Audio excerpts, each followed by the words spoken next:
Shabbat Shalom, everyone. Shabbat Shalom. And welcome to Beulah Land at Temple Kifarim. This is our great and holy Shabbat day today, this Yom. And we're thankful for all the people that are here. Great and holy Shabbat day today, this Yom. Yeah, we're grateful for all the people that are here to acknowledge the presence of this holy day today and to come and fellowship and participate and be a part of this great Shabbat day with us. May the Most High be praised. All right, so we're going to move forward. And the great elder is going to be here. Elder Mattathias is going to bring to us today this great lesson. This great, look, Ima, Titi, she here early. Look at her. She get, her husband get on the joint. She just jumps up. Hey, I'm first in line. I'm here. Ain't that something? Ain't that something? Ain't the what I tell you? Ain't nothing like family support, is it? Ain't nothing like family support. And I pray that I'm not speaking out of turns, speaking like I speak. You know how I do sometimes. Sometimes I just best shut up and be quiet, right? Let she talk about Cain. She on point. All right, I got it. We gonna move forward, family, because Prince sometimes don't know what to say out of his mouth. let me move forward, family. So the elder, Abba gonna bring us a lesson today, a beautiful, wonderful lesson, and it's called the Clarion Call. He said the Clarion Call. I had to go see what a clarion looked like because there's so many different musical instruments, and the clarion is similar to what he may have a different understanding, but I'm going to share with you, and I'm sure when he gives his portion, he's going to let us know exactly his intent behind it. But the clarion is a musical instrument, but it's an instrument that was also played just like a shofar or a trumpet blast. It sounds an alarm, and it lets people know what time it is. Like last week's lesson with the elder, it was named, what time is it? Well, Abba's going to bring us a portion of that type of knowledge and wisdom today and let us see where we're at in the stages of our development and what time it is. Now, that's my opinion. Abba hasn't told me what this lesson is about, so he has to go into that in details and explain to us what it's all about when the Most High allows him the opportunity to speak. So I'm going to be quiet. Welcome, everybody. Shabbat Shalom to you all. May the Most High be with you all on this wonderful Shabbat day. The sun is shining here. I guess it might be about 38, 39 degrees here. And I'm actually in Ohio right now. I'm actually in Ohio, and it's about 38, 39 degrees. I don't know what it's like where you at, but we're going to get this ball rolling. We're going to get moving. All right? So this first portion of our class, what we do is we like to thank the Most High. Anyone like to thank the Most High for anything special? Now is the time to do so, and this is the way that we open up our class. May the Most High be praised. Toda Rabbah. Kane, I would like to go, if that's okay. Absolutely. Bye. I would like to thank the Most High for travel and mercies for me and my family, my Ish, our baby, as we travel long distance to Ohio to visit our family, my Ohio family. I haven't not seen them since baby Kansas has been born, at least the extended family I'm talking. So it was really, really important for me for to have our baby see like the elders of my Ohio family, my great aunt, my great great aunt, it would be his great great aunt, my great aunt, and some other elders of the family as well. That meant a lot to me, and I'm glad that he was able to see them and see them in the flesh, because they knew he was coming, but they haven't seen him in the flesh before since he was born. So I'm really thankful for the opportunity that happened, and many more to come. I'm grateful for just all of the memories we've been able to make here thus far with the baby. I'm thankful for the health. We've had a little bit of stuffy noses going around, but thankfully nothing has gotten bad or worse or anything. So I'm thankful for continued health for myself, my husband, and the baby. It's just been, with the cold air, you always want to be a little bit extra cautious. So we're just doing what we can to keep the stuffy noses at bay. And so I'm definitely thankful for that. And yeah, I'm just thankful to be alive and be in the land of the living with my family. I'm thankful for my Beulah family, of course, my sister wife and her family, Nasik Rashi Shema and Nasika, all my other family down there, Sister Sister Yoel, everyone down in Beulah. I can't wait to see them again. And um, yeah, I'm thankful for the Shabbat and allowing us to be here. It's a beautiful day, as my husband said. It's cold. It's definitely cold, but it's beautiful. The sun is out, and I'm thankful to have an uplifting Shabbat day today. And shalom to Elder Mattathias. Shalom, shalom. I can't wait for your lesson as well. And Baby Cass says shalom, everyone. All right. May the Most High be praised. Toda Rabbah. May the Most High be praised.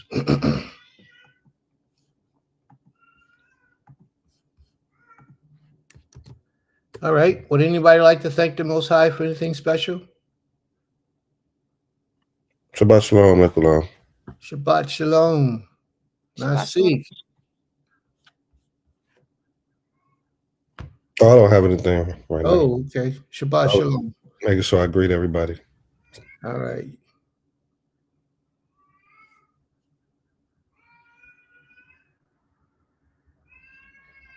I guess I'll go. Okay, awesome. I'm doing awesome.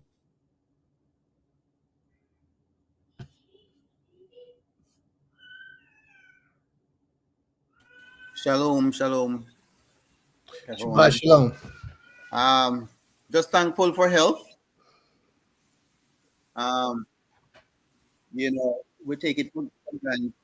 We take it for granted that we are well, and another day that we're just not well.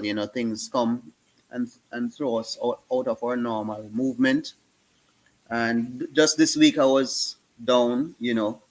Not feeling so good in my body, and I prayed to the Most High.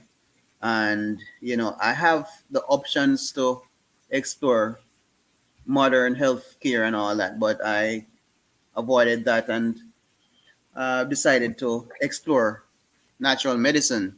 And you know it's really a testimony how these things are effective. And we explore the one that is unknown. But all praise to the Most High. I'm feeling well and thankful we can move around. And yeah, the season seems to be changing, so you're gonna realize that there are a lot of respiratory challenges coming up. But let's resort to the medicines that the Creator provide and trust that what He provides is adequate. Shalom. All right. May the Most High be praised.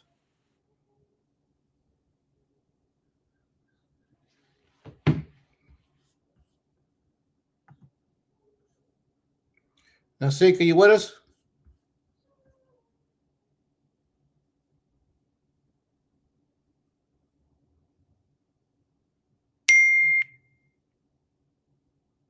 All right. Nasik might be tied up right now.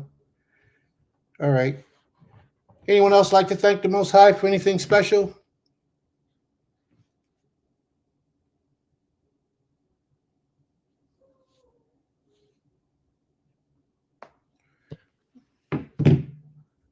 Anipo. Shalom, shalom, everyone. Shalom, shalom. Shalom, shalom, Brene. Just want to give honor and praise to the eternal source, the unyielding power of all that exists, Most High power of all things known and unknown. Just grateful for another day of life, another day of I'm out here in Illinois, just visiting my family, just being able to see them. I haven't seen them in a while. Just grateful for everyone here on the platform and those that's listening in. Pray that the Most High's blessing and guarding all of you all within righteousness. And yeah, I'm just grateful for another day of life, and just grateful for another opportunity to create my own peace within chaos, and of the wisdom and the understanding and the the direction the Most High is pushing me in, and grateful for my aim. I'm grateful for my Isha. I'm grateful for the beautiful family, that you all are alive and well. And that's it. May the Most High be praised. Toda Rabbah.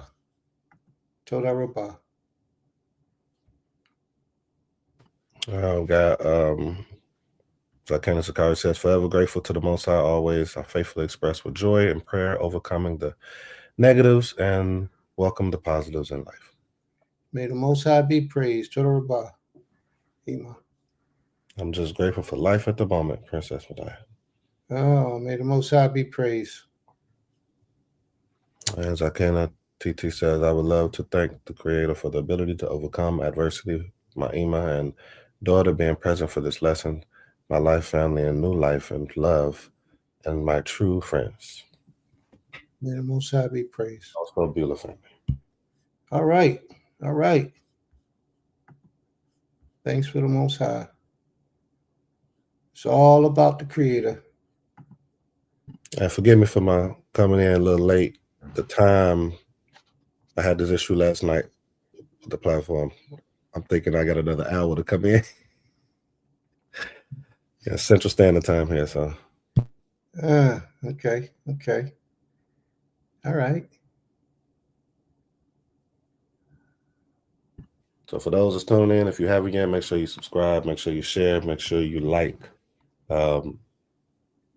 My in-law is going to be presenting a powerful lesson, I'm sure. So you want to get your pens, your paper, or your pencils and paper, prepare your tablets, whatever it might be. Make sure that you subscribe if you haven't, and make sure that you like, and make sure that you share. Absolutely. I think we got like 3 likes in the room, 8 likes.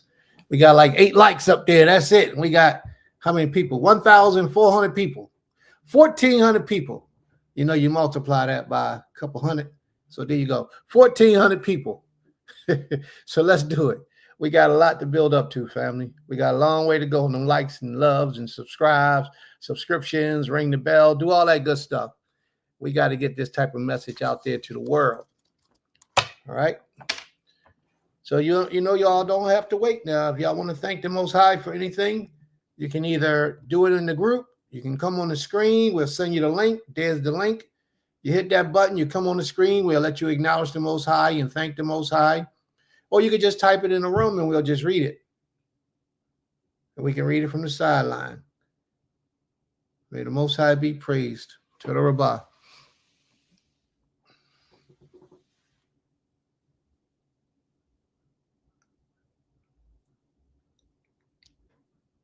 There we go, my Isha. Shalom lekulam, Shabbat shalom. Shabbat shalom. Shabbat shalom. Shabbat shalom, Papa. Shabbat shalom, everyone. Just want to give truly thanks, honor, and esteem to the eternal source, the eternal power for life, for health, for strength, for another yom, more specifically another Shabbat that he's given us. Just definitely grateful to be alive. And I heard Adon also say just be grateful for the natural remedies that the eternal power has given us. I think for everything he's given us a cure for it, as he said in Bereshit. And I say that because recently me and my Ish ordered some black seed oil, and it's just, I'm just grateful for being able to collectively come together with him, and we both look towards things that will improve our health, and then just maintain our health.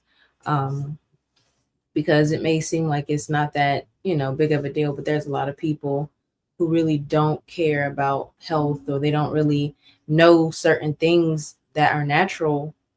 They only know over-the-counter medicines. And I think it's a blessing to be able to know that the eternal source has given us natural remedies for our bodies. And those things have less harm as long as you take them in accordance, versus over-the-counter medications. They have their uses, but a lot of times they are very harmful. So I'm just so grateful that he is a provider of everything that we need. And And that's why I love that he's our eternal source, because he's provided everything for us. And for that, I'm eternally grateful for his provision. I'm grateful for my horim, my parents. So grateful for them coming together with the purpose and having me and my siblings. I'm grateful for their individual purpose that was served. I'm grateful for my Ish, the head of our household. I'm grateful for his love, his provision, and his care. I'm grateful for us growing together.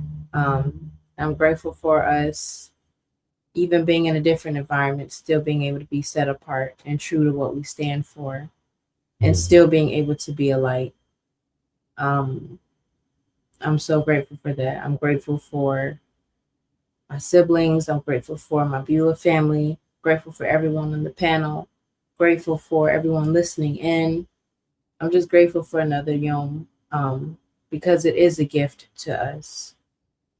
And I believe that while we're still here, the eternal power, eternal source gives us the ability to fulfill whatever purpose he places here to do. So I just pray that everyone will be encouraged that whatever you feel eternal source is pulling and pushing you to do while you're still here, to please do it, because we all have a time we'll be here, and we all have a time that the eternal source will call us home. So I pray that we all can fulfill what it is that he put us here to do. Whatever our mission is, whatever our purpose, no matter how big or small, it's significant to him. So I'm just truly grateful for all of us being present and being able to be in our right minds to want to serve him and be the puzzle piece for Yisrael. Zehu. All righty. May the Most High be praised. Torah Rabbah. Nasik. Kabir Saadia says, I'm grateful to the Creator for life, for sustaining me through this period in my life. I'm grateful to the Creator for handpicking my Safta and Ama and true friends, also my family in love and Beulah land. May the Most High be praised. Torah Rabbah. May the Most High be praised. All right. All right, you all, if you all are just coming in, please make sure that you subscribe and like and just share, reminder button. Of course, that's what a lot of us miss with YouTube. We might subscribe, but we don't hit the reminder button, which lets you know whenever we come on. So go ahead, hit the reminder button. And if you have any words that you would like to say, go ahead and say it. We will post it. If you want to come in and say it yourself, you can, on screen or off screen. We do encourage that. The link should be above. And then, give honor and praise to the Most High. The Bear Autumn says Shabbat Shalom to my Mishpachah. Kaza says Shabbat Shalom. Lyrical Dream says Shabbat Shalom too. All right. Shabbat Shalom, everyone. Shabbat Shalom, everyone. May the Most High be praised. Torah Rabbah. Shabbat Shalom. I didn't feel right just right now. Selectly. I didn't feel right just typing it in the chat. So I just wanted to come on and be present and give thanks and praises to the Creator with my voice, to everyone for this day, most importantly, for the Shabbat day, the day to unwind, to do our best to leave all the worries and the hardships behind. So I'm thankful the Most High has allowed me to be here. I'm thankful the Most High has allowed me to have the Horim that I have. Thankful for my mother. May her soul continue to rest in peace. I'm thankful for my Abba. And I'm in deep prayer with my family.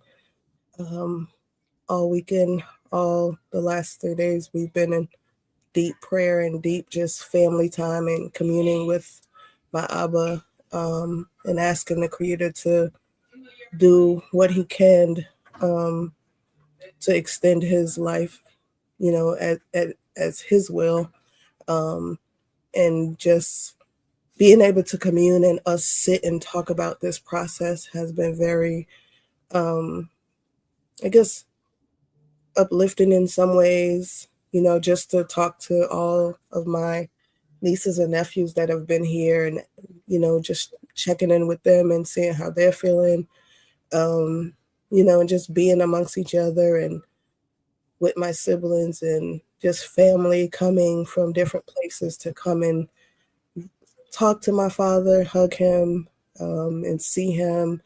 And one thing that I guess whenever the Most High carries my father's soul from here, I'm thankful that I've had so much time to sit and just talk to him. And one thing that he said when I told him about this journey that he's about to go on, and before he gets there, what does he want? And he said the biggest thing is family and friends to come. And he was telling the social worker that the best part so far has been seeing all the many people come and say goodbye to him and how that makes him feel. And so I'm just thankful for that, because at least that's something that we can give him, and he can feel at peace knowing how many people he touched in this world and he continues to touch. And as a family to witness that, it's so powerful, because sometimes, we think it's just us, but in my family, it's so many people that are being affected by him and this process that he's going through. And I've been getting so many different texts of people just saying how just crushed they are. And so I'm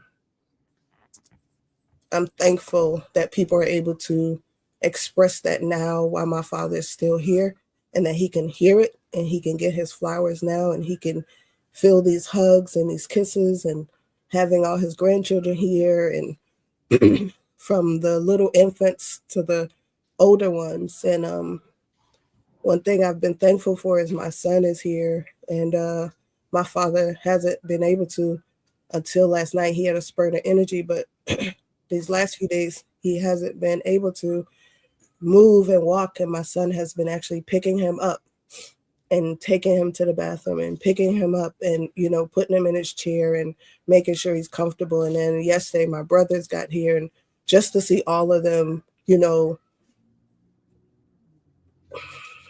just to see all of them rush to help my father and pick him up and just tend to him has been so overwhelmingly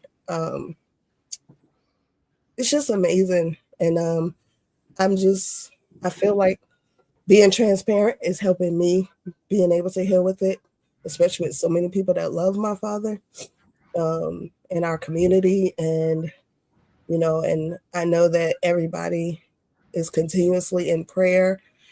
And I just wanted to make sure that everybody knows that my father is in great spirits. He's accepted this process, and he's constantly just saying how grateful he is to everybody and thankful for what he is able to receive. And so, I ask everybody to continue their prayers. This is a process where this is the harder part of the process, where you watch what happens slowly or quickly. And because of his condition, like, he could be feeling really good and then he could just go. And so that's the process that, is kind of like a not sure of what's happening at times. So, my family and I are grateful to you all for the support, for the love, for everything that you all have shown us. And I pray that the Most High accepts all of the prayers and all of our efforts to make this process at ease. And one thing I want to leave you all with that the social worker told me, which I never thought about when it comes to life and death, is that when a person is passing, you are saying goodbye to them, but they're saying goodbye to so many people. And so I never even thought about it like that, looking at it from, the pain that they may be going through as well, of having to say goodbye to so many while you're only saying goodbye to one. So I'm grateful that she dropped that jewel for me. And I've been able to share it, with my family so that we could even see it, in different ways as well.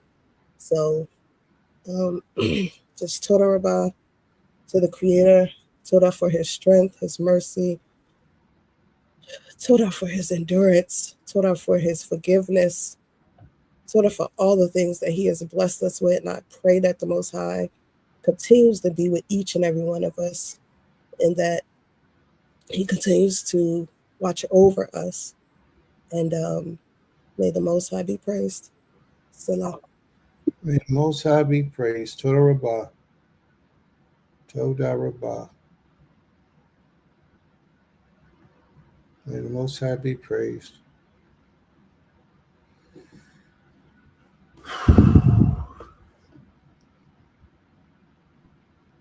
All right, you all. If you haven't yet, please make sure that you like it. Make sure that you share. If you have any words that you might want to say right now, please do so. We will share it. If you want to come live, we can give you the link so you can come on as well. I think this is Jalen. Says Shabbat Shalom, dear Mishpachah. Most High be praised. And Shakana says to Princess Badai, keeping you all in my prayers. What a blessing you have in being the daughter of such a great man. May the Most High be praised. The realities of life sometimes is bewildering to us. The realities of life. Sometimes some of us live as if those realities don't exist until those realities hit us. And it slows us down a little bit and makes us a lot more humble in many ways. It does. May the Most High be praised.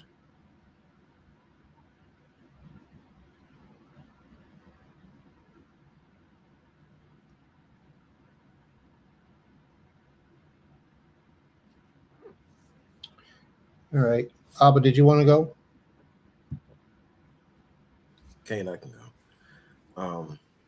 Truly giving praise to our Most High King for another Shabbat day, for a time for us to come together as Mishpachah, and to celebrate the joining and the unity of us on this day that he has given us to set apart, a day of rest, a day of strength, a day of recuperation, a day of unity, a day of family, fun, and fellowship. I praise the Most High for Temple Kefarim, for Prince Kez, and for Princess Madaya, my beloved family, for my babies, Bid Mazan, and for my Beni, Nasik Shama, and my baby girl, Nasik Amuna, for my Princess Yasmin, for Sean, Joshua, Jonathan, Jaden, Jalen, for all my babies, for Saadia, my new baby, and for TT Israel, for love, for life, and for what the Creator is doing in this hour. As I say, for my family and love, and even for the memory of my late Isha, may her memory ever be blessed, and the legacy that she left in this land and the children. And I praise the Creator for meeting Baba. I remember when I first met him, he was heading, I saw him, he was heading to his cabin, and I got to hug him, and I said, because after hearing so much about him, I never had a chance to, I never had to meet him at that point. And when I met him, I said, I got a chance to hug Baba. And getting a chance to talk with him and to meet with him has been phenomenal. He is truly a light and an inspiration. and he is definitely that guy. And I remember when I got a chance to be his first guest on the land in his new home, and was so honored to be so. And I remember when I went in there and I hugged Baba, and I leaned over and I hugged him, and I gave him a good hug because I always I'm a hugger, and so when I as I was about to get up, he said he said just 10 more seconds, and he said you're supposed to hug for at least 30 seconds, and he said that way is the transference of the energy of the hug is something, and I was like, wow.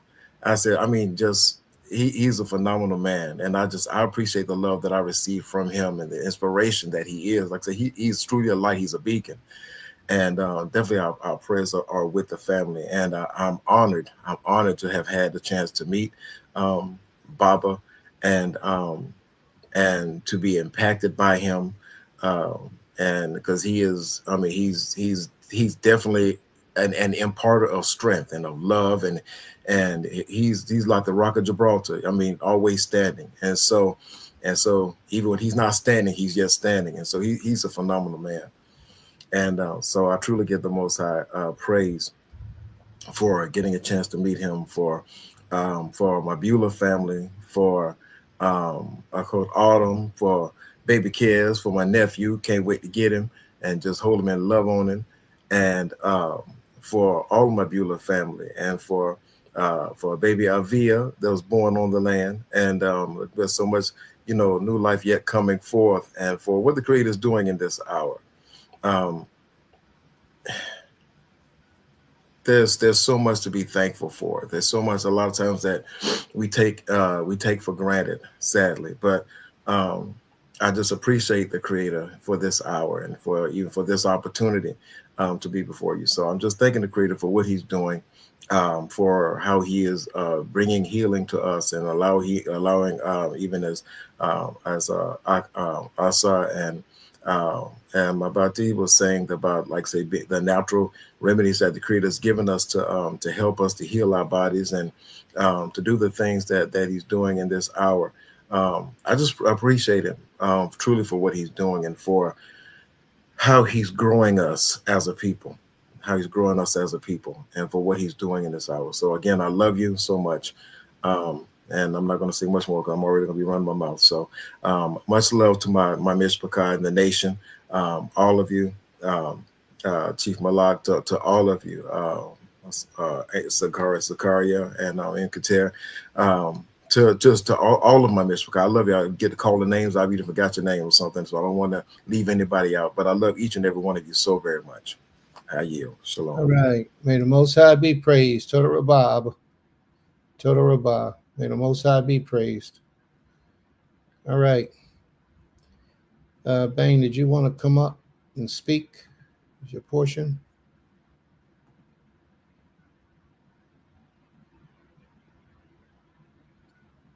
Shabbat Shalom, Mishpachah. Can I be heard? Okay. Shabbat Shalom. Pretty much like Matthias was just saying, there's so many things to be thankful for. So I'll keep it short today.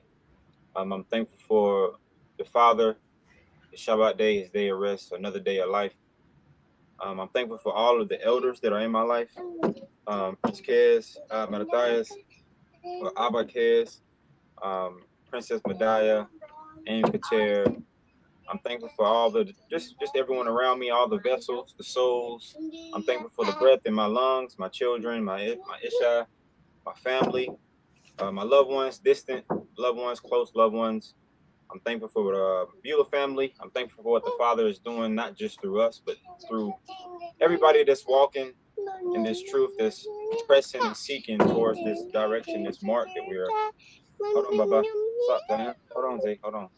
Hold on. But I'm just thankful to be present, as always. Thankful for peace of mind through every trial, not even just trials, but just, everything, the blessings in life, the lessons in life, the things that the Father gives us to teach us, the things that He gives us to share to others.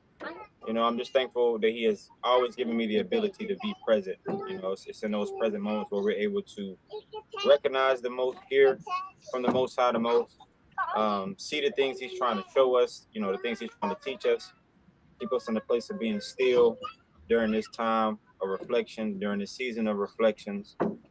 I want to say I'm thankful to also have met Baba Bilal, who I call Pop Bilal. And his just presence and his essence alone has truly been a blessing in my life. Being able to observe, being able to observe just all the love and respect and the lives that he's touched. He's been very, very inspiring. Watching him has been very, very inspiring, because that is also something that, I pray that I'm able to be one day, as impactful as Abba Bilal. And so, I'm just grateful, just thankful. Thankful that the Most High has been keeping all of us safe and sound. Every Shabbat, we're all still able to gather here together. And that's a blessing, because, like I said, sometimes we're here one day, we're gone the next day. And so it's a blessing just to be alive, be able to hear everybody's voices, be able to see everybody still on their paths and their purposes, and still trying and continuing to push towards the path and the purpose that the Father has given us, as a collective and as individuals. So I just pray that he continues to bless us, continue to keep us in our right minds, our right spirits, continue to keep us authentically being ourselves, and continuing to, like I said, just worship him, serve him, and be his image, display his image in the best way possible. And with that, Zehu, Shabbat Shalom. All right, Shabbat Shalom. May the Most High be praised. Toda Rabbah.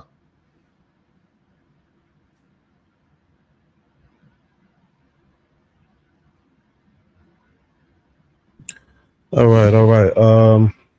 We got Yasmin says, well, Barry Yasmin says, Shabbat Shalom and much love, Mishpachah. I truly am grateful to the Most High for my life, Mishpachah, and love. Grateful for unity and the lessons of life we may glean from, to be strength to each other.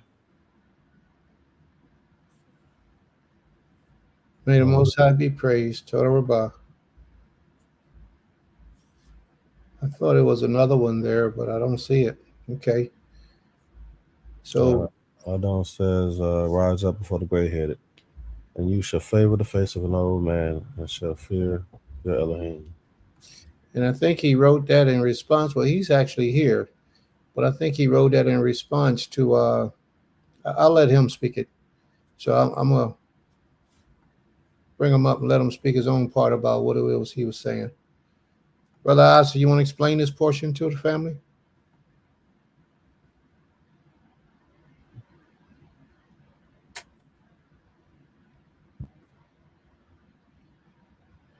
Brother Asa, you present?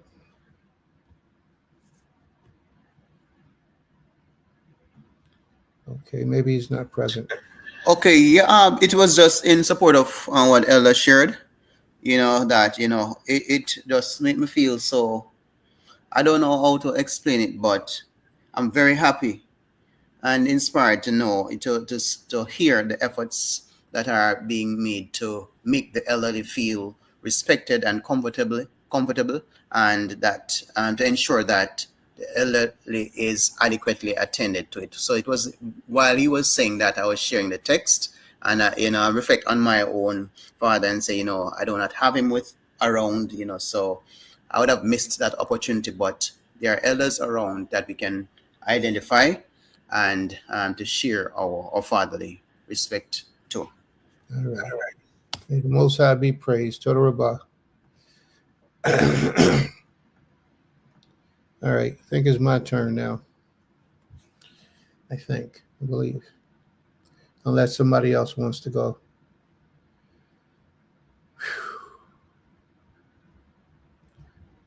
I thank the Most High for life, for strength, for health, for opportunity, for proper development. And also, I like to thank the Most High for allowing us to make it safely upon the road. It was an 8-hour ride.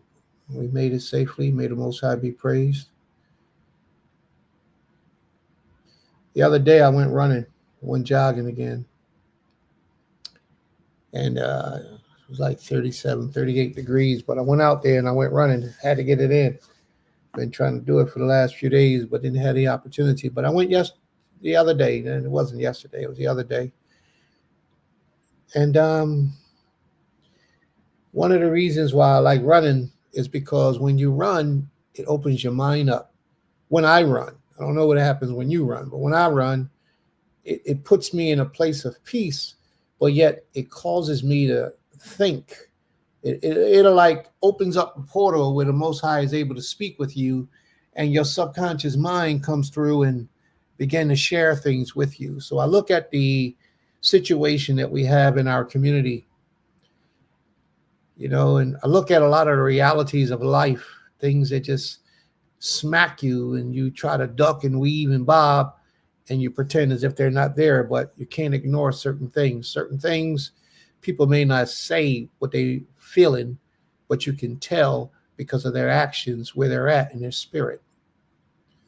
So as I run down through those things in the spirit, I began to think about myself and my actions and how I've treated or things that I've done to certain individuals that I wasn't so aware of to cause people to react and respond the way that they do. I'm being accountable is what I'm saying. It's for most of us, when we think about things, we're really thinking about what everybody did to us. And we seem to get some kind of gratification out of life thinking about how others have offended you, but you don't take the time too often, most of us don't, to consider how we might have offended others. As a spiritual leader, those type of thoughts must be in our mind consciously, because that's what will make us to be better and great and mighty in this earth while the Most High is blessing us with life. So I began to think about some of the things in which I may have done to offend those who are closest to me. So when I got back to my little house here, I made a phone call. And I didn't make the phone call. I texted a brother who used to walk. And I'm going to let y'all know right now, I thought about a lot of people. So if I don't mention you, it doesn't mean that I didn't think about you. Okay, I acknowledge my wrong and my errors. And I do what I can do to better my behavior, my attitude, and my conduct in the presence of my people and with my people and how I treat my people. So I reached out to this one brother.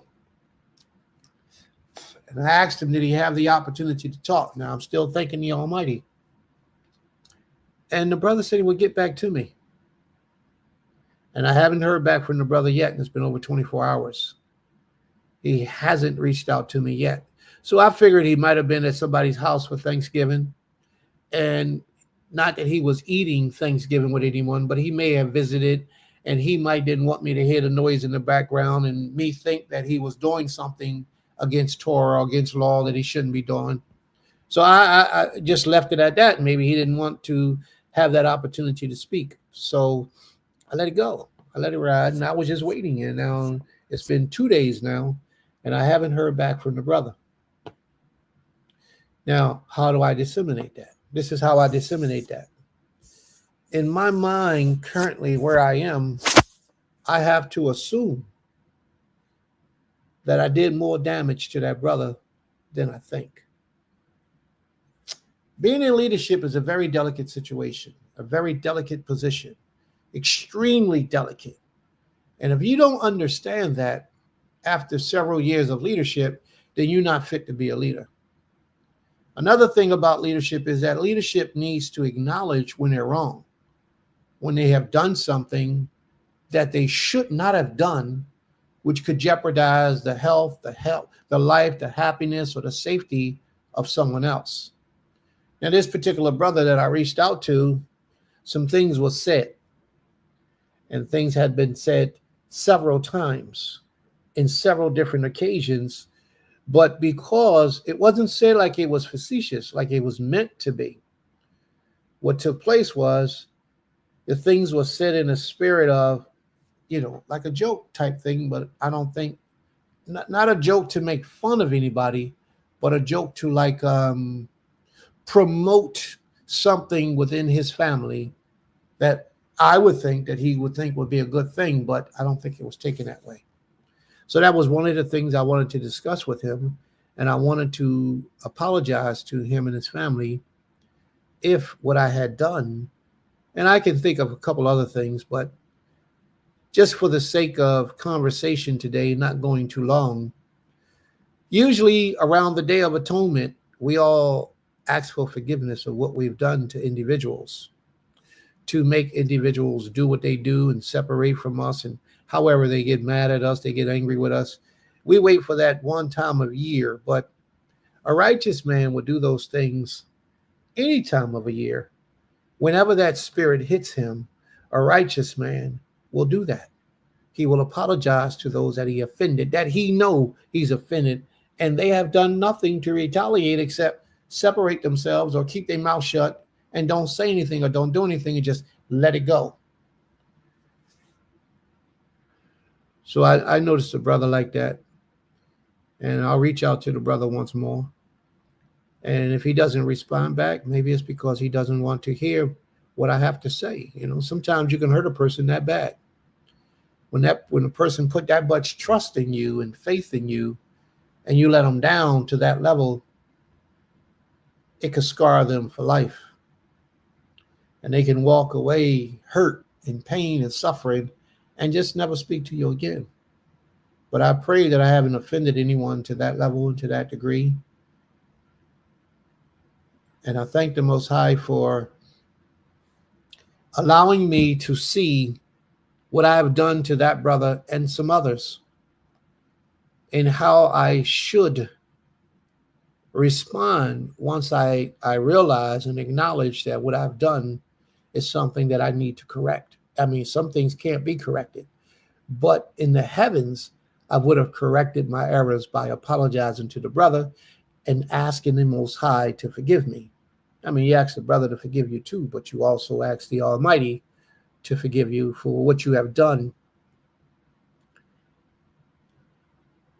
You never know truly how someone else feels when you do things to them. You don't understand. You might think it's something simple, but to them, that simple thing was something great because earlier in their life, they experienced a certain similar situation that embedded some kind of hidden emotion inside of them. And then you jumped on top of that emotion, not knowing that you were there. You brought all those surfaces, all those feelings to the surface, and they see you now as that offender, and now they want to separate from you, and they do. A lot of people that get that way, what they do is they separate themselves from you, first by not associating with you to the degree in which they know they should, not honoring and not respecting you in the way that they know they should. They do enough just to get by, but they don't single you out as they know that they should. Some people you can affect that way, that deep. And then the second thing is that they will just begin to remove themselves from your presence so they don't have to deal with you and be hurt again by you at all. So I respect whatever decision it is that they make. The only thing I say is this: there's not a man in the earth that hasn't sinned. There's not a man that's ever lived in this planet, this earth, that ever walked this earth that has not sinned. But when a man comes to you and a man acknowledges his transgressions to you, it's now our turn to, you don't have to forgive him if you choose not to, but it's your turn now to listen with a sympathetic mind and try to reason with that individual so that that individual learns the true lesson, the person who have offended, so that they learn the true lesson of what they've done so they don't do it again to someone else. If they're serious about their apologies to you, then they will cease from those actions and they wouldn't do those offensive to others. You know, so I thank the Creator for allowing me to see all that in my run, filling my spirit up with that type of energy that I can begin to look in the mirror at myself before I look out at others and say what they're doing and what they're not doing to offend me. It's not about me right now. It's about them. And I've learned that if I stand on the principles of being who I'm supposed to be, being conscious. I remember my Bane on here one day called me up. Where you at, Azante? We had a talk on the phone for about a good hour, half hour, 45 minutes, maybe 45 minutes. of him just going off and telling me all the things that he felt was wrong and he didn't like and he thought it should have been done differently and he think it should be done like this and this is how it should be done. And all I could do is sit there and listen, because you never know how you offend someone or how you hurt somebody in their subconscious mind or even in their conscious mind because of what you are accustomed to doing as something simple. To them, it was something major. So, all you can do is apologize and try not to offend that individual in that way again. And you move on. Water under a bridge, you let it go. But the problem is when you get those kind of people that harbor those emotions, you can't build with those kind of people. Some people are over extensively sensitive and they refuse to let it go. And when you get that kind of person in your company, let them go. Let them go to where they got to go. Even after you apologize, they still hold on to the negativity. Then you can't build with that individual. You got to let them do what they feel best is for them to do. So you let them go. You can't make somebody be around, or you can't make somebody conduct themselves. You can't make somebody be who they don't want to be. And I myself, I am one of those people who truly understands if a person don't want to be here, let them go. If a person don't want to do something, don't force them.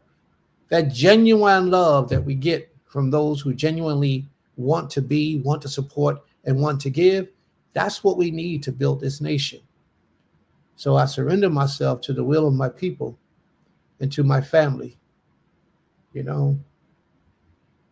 I understand now. I see the Creator has shown me things. So when we get into our companies and our organizations and in our assemblies again, and you feel something different about Abba, you feel something different about Prince, you feel something different about me, it ain't really got too much to do with you being against you. What it is it's me readjusting my personality, my behavior in the assembly of my people, in the assembly of the Creator's people.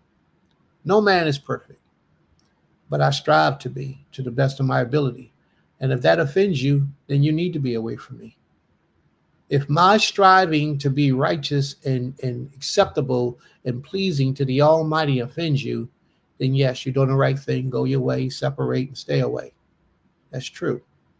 But if you share the same desires and passion as I do to be right before the Almighty, then one thing that you have to do is acknowledge your sins.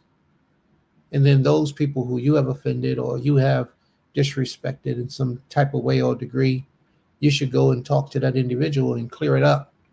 I put up a post the other day because I've noticed that a lot of people, when they have issues and problems with people, they go to the book and they'll type what their problems are. They won't put no name, but they'll type what the issue is with this particular individual and they'll leave it at that. But that's not helpful because I see it, but that message was intended for somebody else. They need to see that. So either you put the person's name on it so that they can get attached to it and see the issue, or you take that situation to the person and you call that brother or that sister up. You probably shouldn't put it on Facebook anyway. It'll probably be best because you'll be more effective if you call that individual up and you talk to that individual. And I know we still doing what we got to do. Let me see what time it is because I don't want to go beyond the time. I got a few minutes. So this one brother had Danny something. I'm not sure the last name. One of the brothers, his name was Danny something. And this was my first time having conversations with this brother. We was on Messenger and we were talking. And the brother has a Jewish background, Jewish history. And he came on when I first met him through Facebook. It was in a post about Christianity. So, but he was one of those brothers who don't deal with Christianity, but he just wanted to have a sidebar conversation with me. So he gets on in the sidebar conversation with me and he's talking and I'm just listening. And he threw a whole lot of blows and I'm still just listening, a whole lot of disrespect and I'm still just listening. And he said what he had to say, but I was still just listening. Every once in a while, I'll comment. And, because it wasn't, people express themselves the way they express themselves. They say what they say. And you don't have to agree with them. You just, yeah, I understand. Yeah, cool. So that was my approach to the situation. And that went on for about a good 30 minutes. And then after that, we separated from the conversation. And then the brother hits me back about a week or two later, apologizing for what he did. How he went off and said all these things that wasn't necessary. He didn't know, he didn't understand. He apologized. And that showed me true character in a man. When a man can acknowledge his ways, even if he didn't offend me, but he thought he offended me, he came back and he tried to make it right. How can you not respect a man like that for trying to correct his errors and his wrong?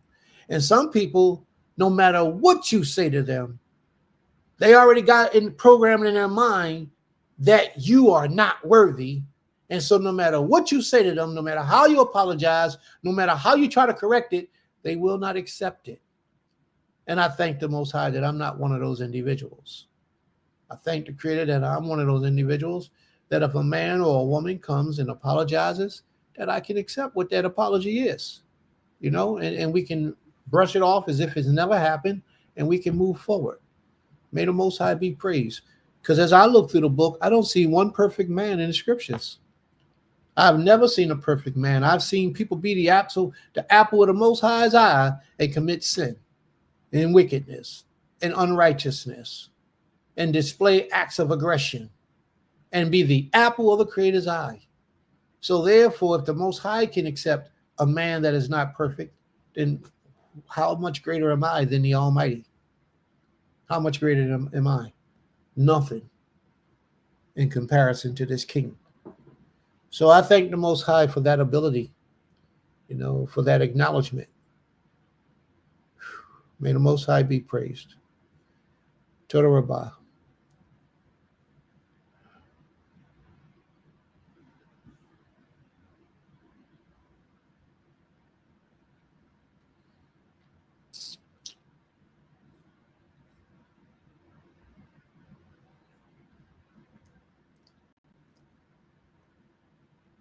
All right, family.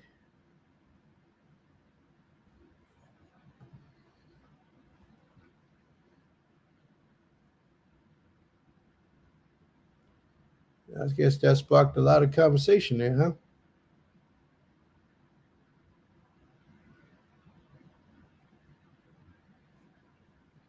May the Most High be praised. Nasik, are you present?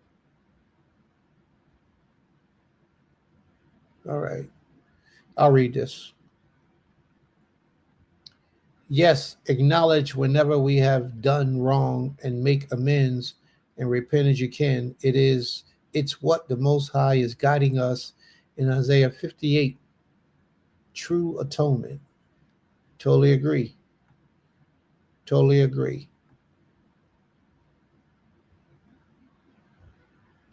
May the Most High be praised. Toda Rabbah.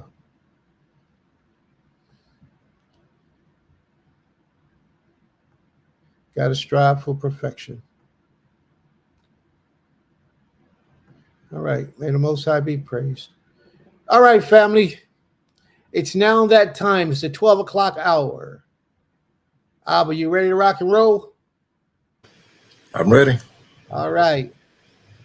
Elder Mattathias, we call him Abba.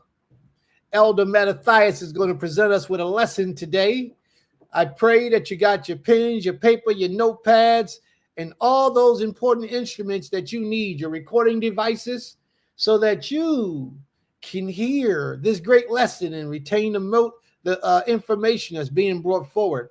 Please, family, we need some likes and some shares and some ringing of the bell. So can you all take a moment, please, and like and take a moment and share the page to your social media outlets so others can hear the words that's being spread today and become familiar with our page.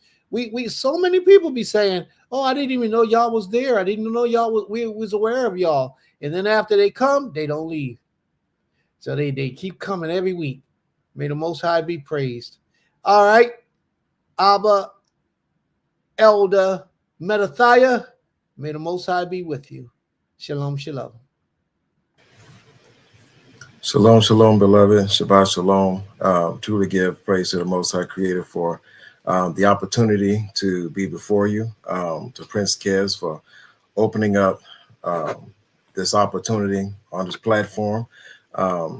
Because anytime someone invites you into their home to speak before their people, it's a great honor. It shows that they trust you.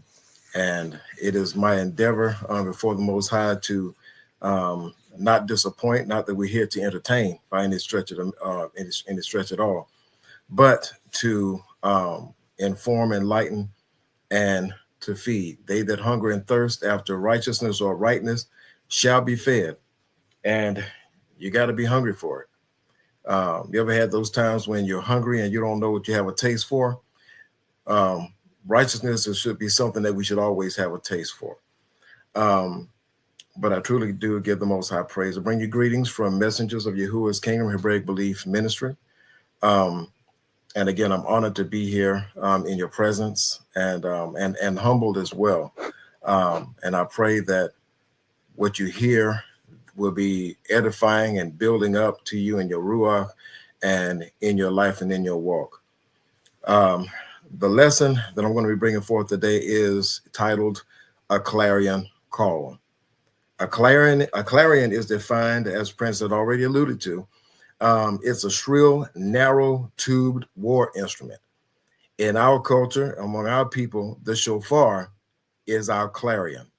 Clarion also is from the Latin root from clarios, which means like a call, or also to make clear, And I just want to play. I got two things I want to do. One, I want you to hear what a clarion call sounds like for us.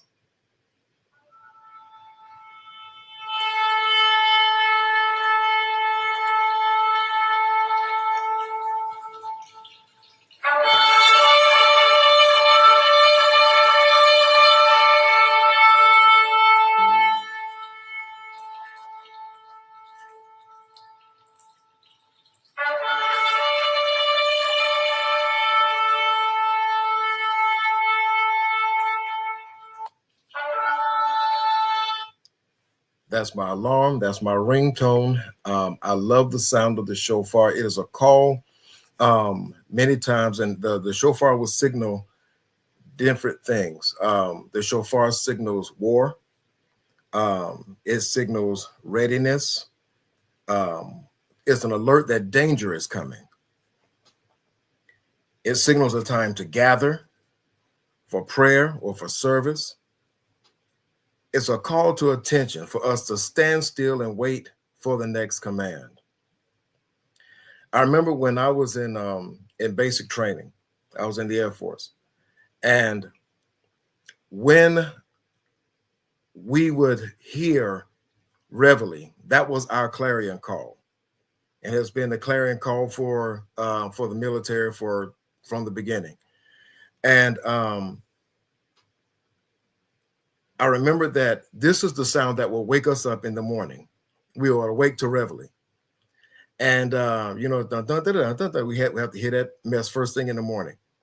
And we got to the point to where it would ring in through the intercom speaker in our dormitory. And we had gotten so accustomed to hearing it that it wasn't even reveille that woke us up, but the click of the intercom before reveille even started. We would awaken to the very click of the intercom, and then reveille will start.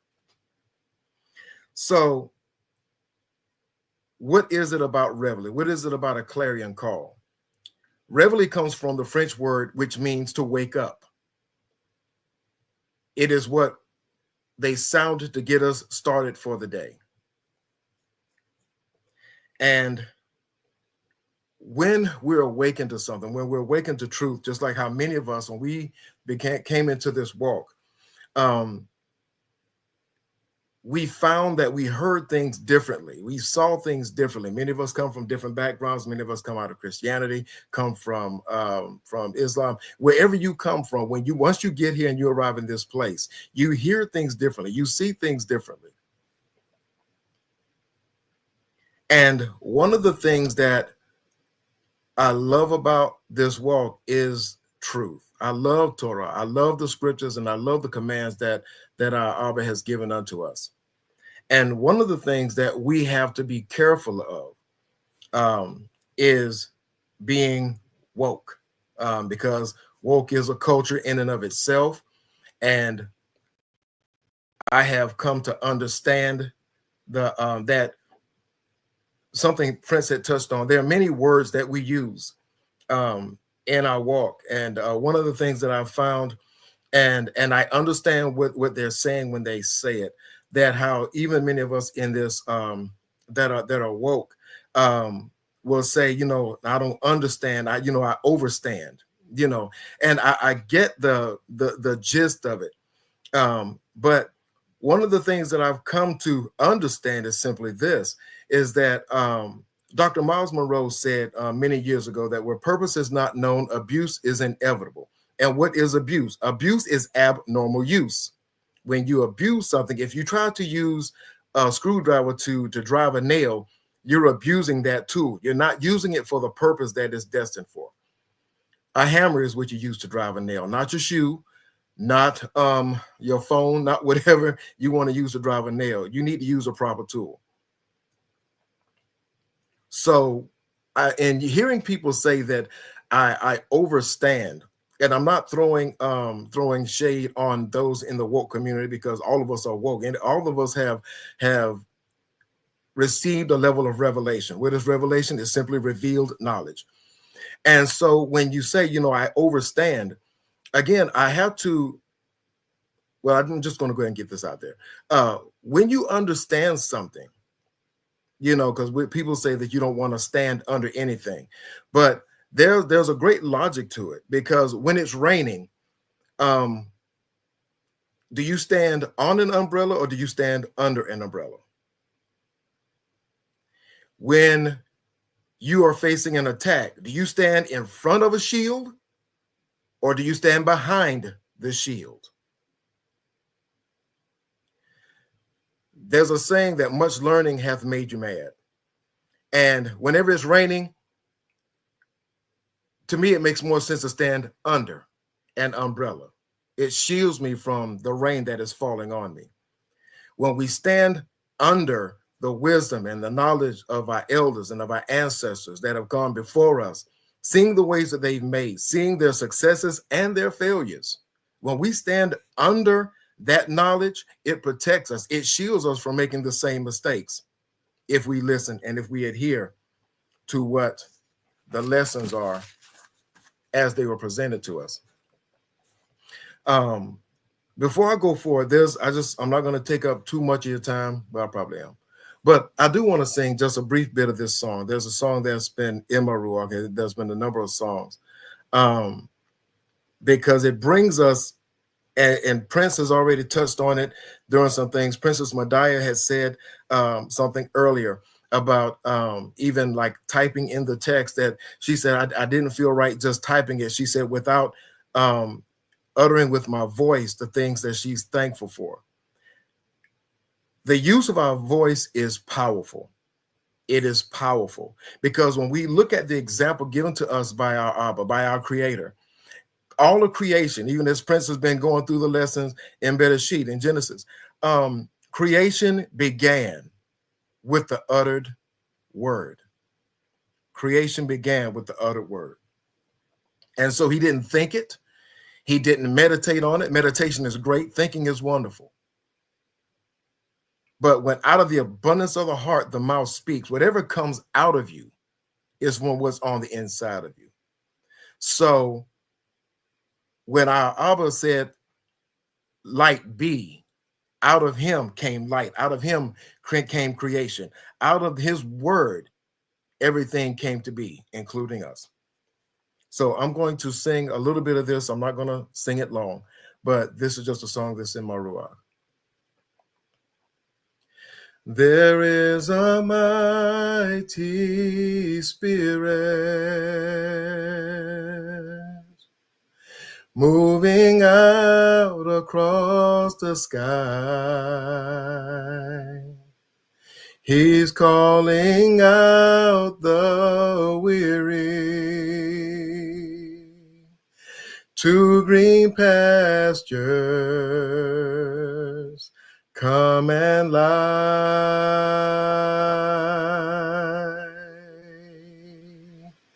There is a mighty spirit crossing barren land. He's bringing love unceasing. Fresh fruit springs from the sand. For harvest time is coming. The reaper's in his hand. Go tell everybody that love is his command. There is a mighty spirit moving out across the sky. He's calling out the weary to green pastures. Come and lie. For harvest time is coming. The reaper's in his hand. Go tell everybody that love is his command. That love is his command. There's a mighty spirit, and that spirit is our Most High Abba. And he's calling out today, and there's a clarion call that is calling us. There's a clarion call that is drawing us in, if we will hear, if we will listen. And what I'm finding in this hour, that when we lift up our voice, even as Princess said, that he acknowledged that he may have hurt or wronged this brother in some way. I saw on Facebook just yesterday or day before where another brother had gotten on there and he said that I made a big mistake and I hope that I can fix it. The road to restoration is first acknowledging that there has been a transgression, that there has been a breach, because too long and too often we hold in, if we transgress against someone, if we do wrong, or if we think that we may have done someone wrong, we just hold it in and we want them to be the bigger person. We want them to come and acknowledge. And a lot of times we'll sit there and hold our peace. A lot of families have been broken because from years of silence, because something was said, something was done, and there was never resolution. No one ever came back and said, I'm going to start the dialogue. I'm going to, even if it was the one that was wrong, or that was wronged, I should say, no one starts the dialogue. So the Abba is calling for us in this hour to lift up our voices like a trumpet. I'm not going to get ahead of myself. Turn with me, if you will, to Isaiah chapter 58. Isaiah 58.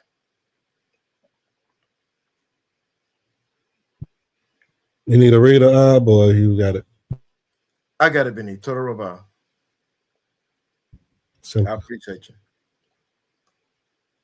And even what you did right there is also is also part of the message, because the fact that you will step up and make the offer, and even some things that Prince had also already had touched on, being a service to one another. This is a good majority of what the Clarion Call was going forth.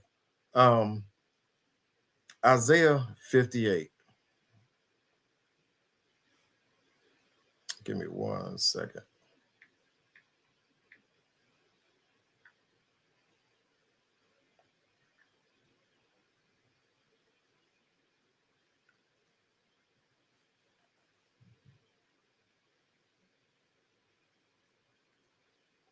Give me 1 second. Come on, technology.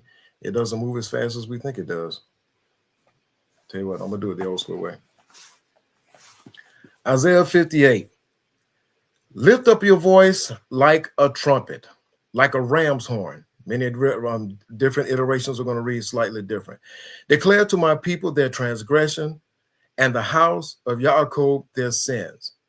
Yet they seek me yom by yom and delight to know my ways, as a nation that did righteousness and did not forsake the right ruling of the Elohim. They ask of me of their righteousness. They delight in drawing near to Elohim. They say, why have we fasted and you have not seen? Why have we afflicted our beings and you took no note? Look in the yom of your fasting to find pleasure and drive on all your labors. Look, you fast for strife and for contention, and to strike with the fist of wrongness. You do not fast as you do this yom, to make your voice heard on high. Is it a fast that I have chosen, a yom for a man to afflict his being? Is it to bow down his head like a bulrush and to spread out sackcloth and ashes?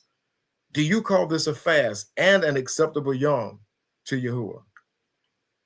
Is this not the fast that I have chosen, to loosen the tight cords of wrongness, to undo the bands of the yoke, to exempt the oppressed, and to break off every yoke?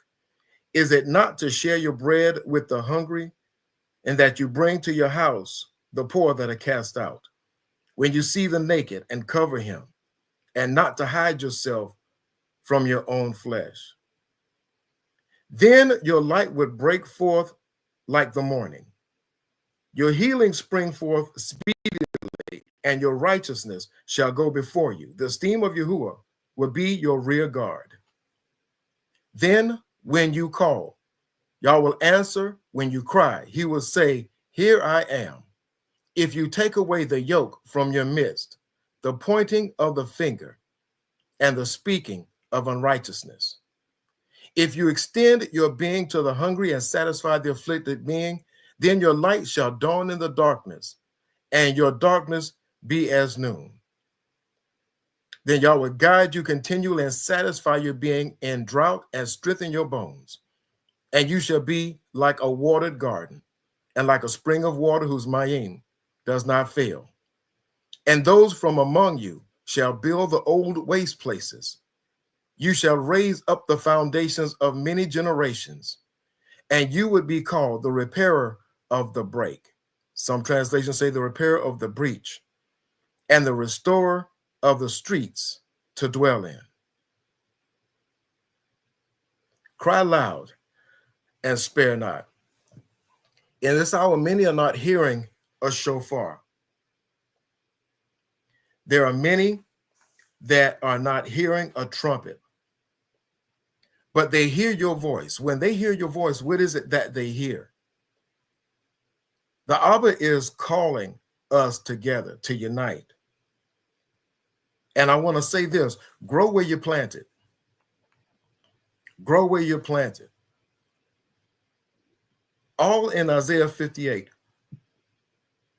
is calling for unity. It's calling us for be strength one to another. You have to understand and realize something, that all we have is us. And Total Rabbi, and I am so honored. I'm so glad that Baba enjoyed it. The Abba is calling us to join together to band together. There's a call to unity. There's a call to strength, because we are strength one to another. And I love when it says in verse 12, it said, and those from among you shall build the old waste places.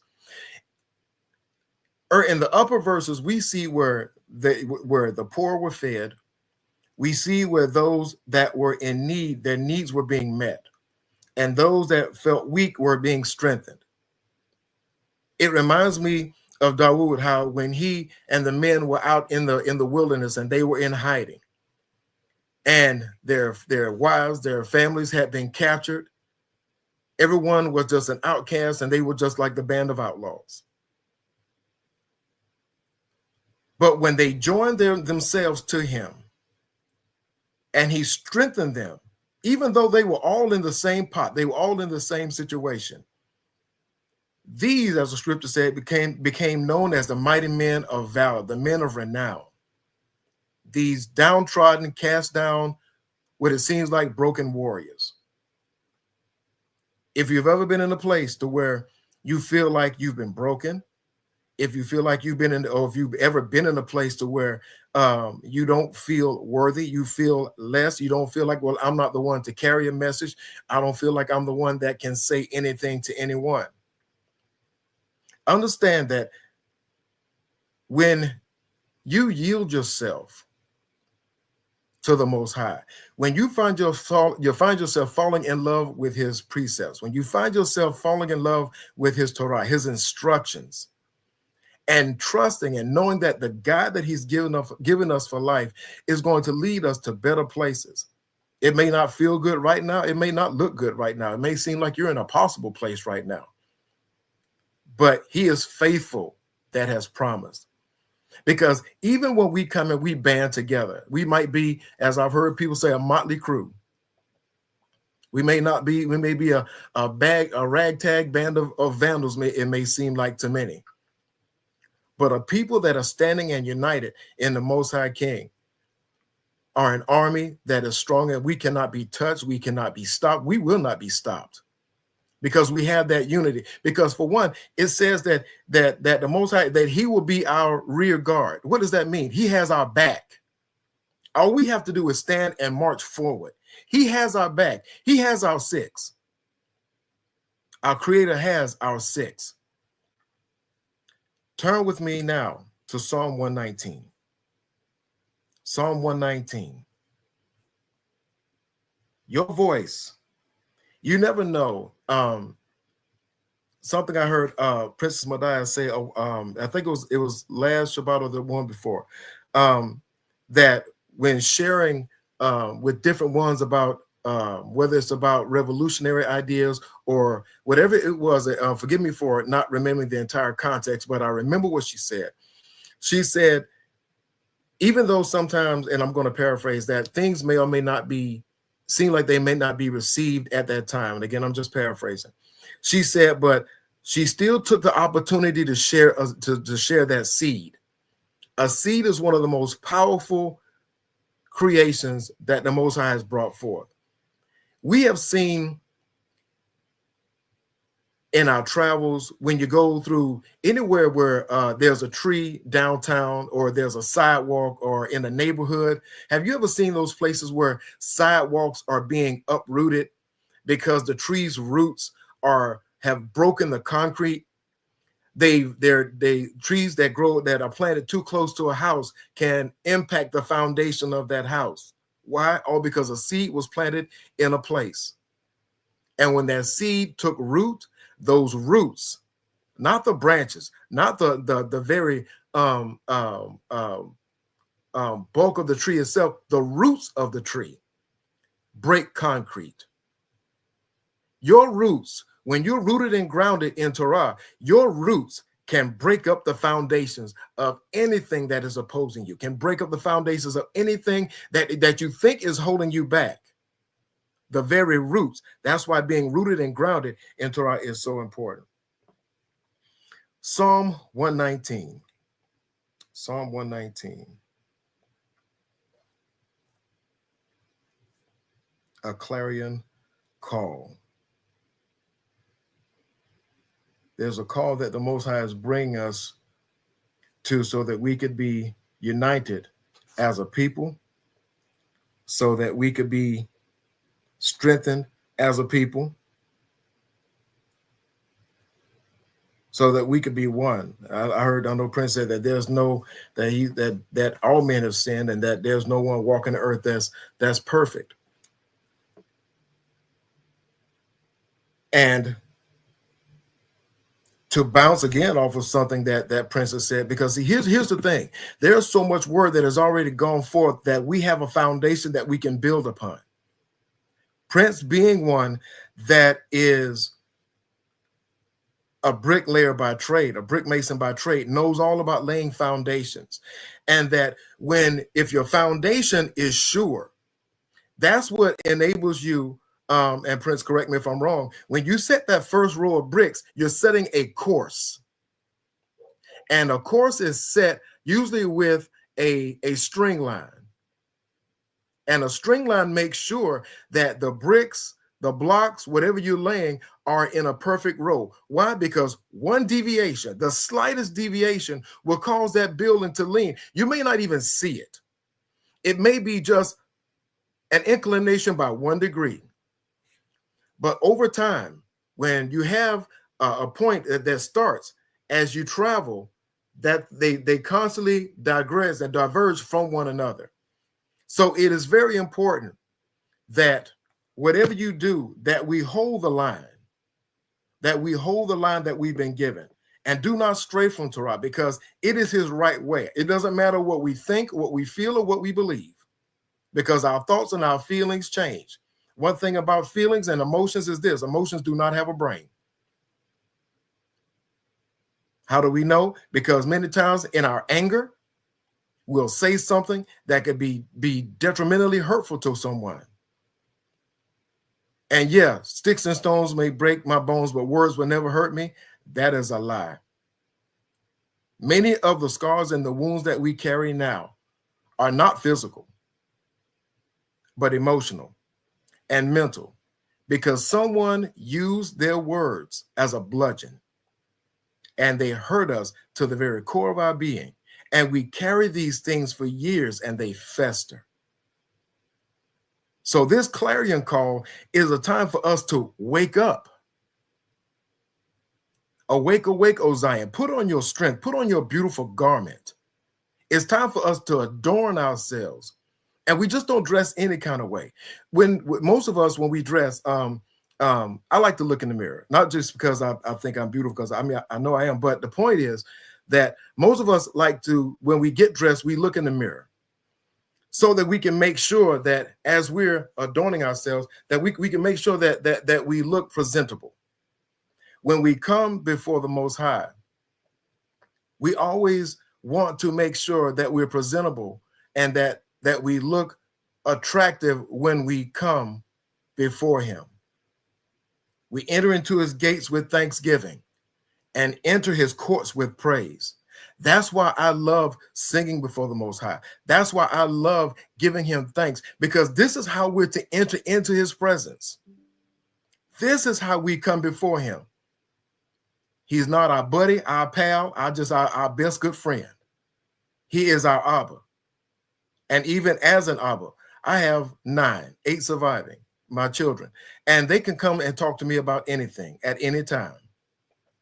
We have an open door policy. The thing I love about my children is this: they don't just come to me and be like, "Yo, Pops, hey, let me holler at you a minute." No, my children don't approach me like that. If they did, I knew something would be wrong. I don't know what would be happening. But anytime that they approach me, they approach with respect, they approach with love, and they entreat me as their Abba. And as a father, as an Abba, I appreciate that, because I give them my undivided attention. When they were babies, all it would take was just an act, and I would instantly wake up at their very cry. Even if I heard the little the little groans that they make in the night, or the little whine sometimes if they're having a bad dream, or if something is going on. When you hear those things, there's something that's in a father and in an Ima as well, that you cannot rest when your children are not at ease. When your children are not at ease, you cannot rest. And there are so many times that, because we love our children, and this one even part of what I was coming from, but when we love our children, there are things that we instruct them to do. We give them Torah, we give them instructions. Oftentimes, do they listen to everything we say? No. But what do? We love them in spite of. We love them because of, and because we don't want to see them hurt. You know, they said a hard head makes a soft behind, and oftentimes our children will go out and they'll bump their heads. And as a parent, it hurts, because you say, didn't I just tell you? And people say, well, I don't want to come with it. I told you so. No, we told you so. Because think about it. I saw something that was that I thought was not just cute, but it was actually very wise. The advice that I'm giving you is not because I'm the smartest person in the world. It's because I've made enough mistakes for the both of us, and I've learned from them, and I'm passing on the wisdom to you. The writings tell us that the things that our ancestors and our forebears are recorded for us. Why? Where purpose is not known, abuse is inevitable. Because, in other words, the Torah, the scriptures are not made for us to be a bludgeon to go upside people's heads. They were written for us so that we could see their successes, and so that we could see their mistakes and learn from them. There was a credo that we had in our ministry: without application, there can be no manifestation. But when we apply Yahuwah's Torah, when we apply his word, we'll see his word manifested in our lives. And when something is manifested, that's when it is made present, is made tangible. That's when it goes from being spoken to being made real. Everything that you look at, everything that you can touch, everything that when you take a deep breath, the very air that you breathe came from the word of our Most High Abba. When he created, he spoke, and it was so. And it is so. That's why we're here today. The very breath that we breathe, was created by him. The very blood coursing through our veins, created by him. The ability to have the sight that we have came from him. The ability to hear, all of these senses. And everybody talks about that there are 5 senses: touch, taste, smell, hearing, and sight. But there's also a 6th one, and I'm not talking about coming from your pineal gland. I'm not talking about anything mystical, but it's spatial awareness. Knowing where you are in a particular place. If you've ever experienced vertigo, or even as children, many of us may not want to admit it, but how many of us have been out in the yard, and you know how children, they like to spin around, or you get on the little carousels at the playground, and you spin around and you spin and you twist around until you get so drunk that you cannot stand up, and everybody just laughs and falls to the ground. And when you fall to the ground, even when you stop, your eyes are still moving around. Everything still feels like it's still swirling. It feels that way sometimes. But when we listen and when we ground ourselves in the instructions that the Most High has given us, we'll find ourselves walking in his wisdom, and we'll find ourselves being grounded. It's time for us now to be grounded. Psalm 119.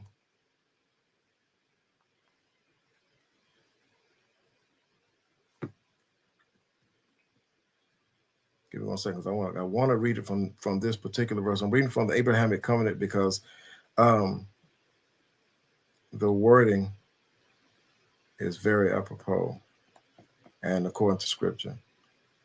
It is scripture. Psalm 119.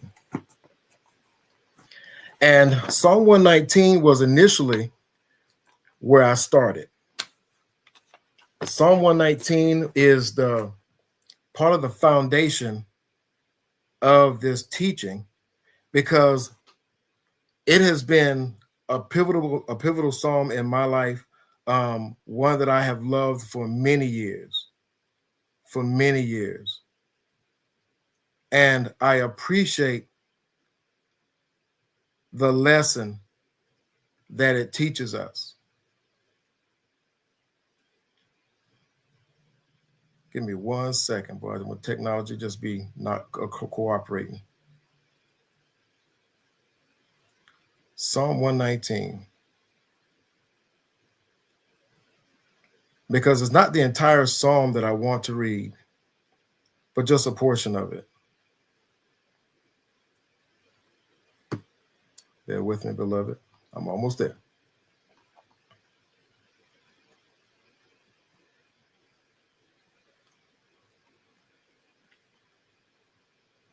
As I'm getting there, did anyone have any questions about what you've already heard thus far? Is there any thing that I may not have clarified that you would like clarity to?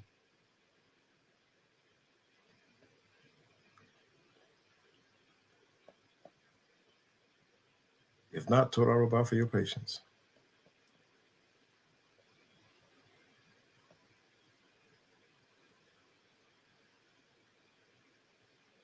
Give me 1 second. I'm almost there.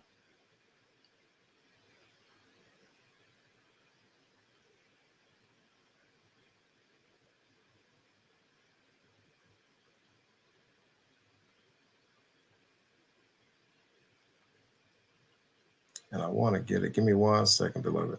My apologies, Salakli.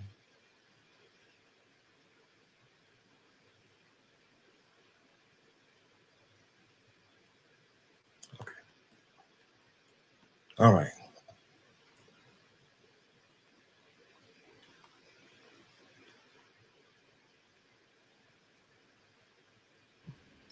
Is there anything particular you're looking for, Abba? We can help you. Yeah, there's a particular passage in Psalm 119 because I have it set apart and I have it highlighted. Give me 2 seconds. I'm 2 shakes and I'll be right at you. All right. Psalm 119. And the part that I want to highlight is verses 9 through 16. And it reads, "With what shall a young man cleanse his way? By taking heed thereto according to your word," to Torah. "With my whole heart have I sought you. Oh, let me not wander from your commandments. Your word have I hid in my heart, that I might not sin against you. Blessed are you, O Yah. Teach me your statutes. With my lips I have declared all the judgments of your mouth. I have rejoiced in the way of your testimonies as much as in all riches. I will meditate in your precepts and have respect to your ways. I will delight myself in your statutes. I will not forget your word." With what shall a young man cleanse his way? I heard someone recently was talking about praying for wisdom, praying for an answer, and praying for different things. And one of the things that disturbed me about this individual's message was the fact that he said it in such a way, and I love what Prince said, that when you're in a place of leadership, you have to be careful how you bring things forth, because even as I'm standing before you now, I stand, first of all, as first partaker of everything that I say. So in other words, I've already eaten it, and I'm tasting it, and look, I'm feasting right along with you. So nothing comes from me and just out to you, and everything just appoints and applies to you, and I can do whatever I feel like doing. But when he was talking about prayer and the way that he would talk, he literally made light of the way that people would pray. And see, something that I've come to learn and understand is that people are at different places in their learning and their understanding in this walk, in any walk, in life, period. And people see from where they're set. In other words, whatever your vantage point, whatever your point of view is, that's where you see from. And until you change your position, you may never see anything differently. But what openness to our Most High does, it brings revelation, revealed knowledge. More things will come to us. I love, again, I just have to go back to what Prince said, how he said when he goes on a run, I'm not going to run, I'll go walking. But, you know, but when you 39 3/4 years old, you can do that. You can get out there and run like that. I'm not. So I'm not running, I'm walking. But whatever your time of meditation is, when you find yourself not delighting just simply in your thoughts, not delighting in flights of fancy, not delighting in those things that are fantastic. Because of the morphology of the English language, we think fantastic means something that is great, something that is awesome, something that is phenomenal. It does not. Something that is fantastic is rooted in the root word is fantasy, that which is hard to believe, or something that's unbelievable. Someone says, you know, hey, I saw a unicorn yesterday. Yeah, that's fantastic. Ain't no unicorns. And I'm not talking about the biblical one. The unicorns in the Bible. Stop. We're not, there's no horse running around with horns. That which is fantastic.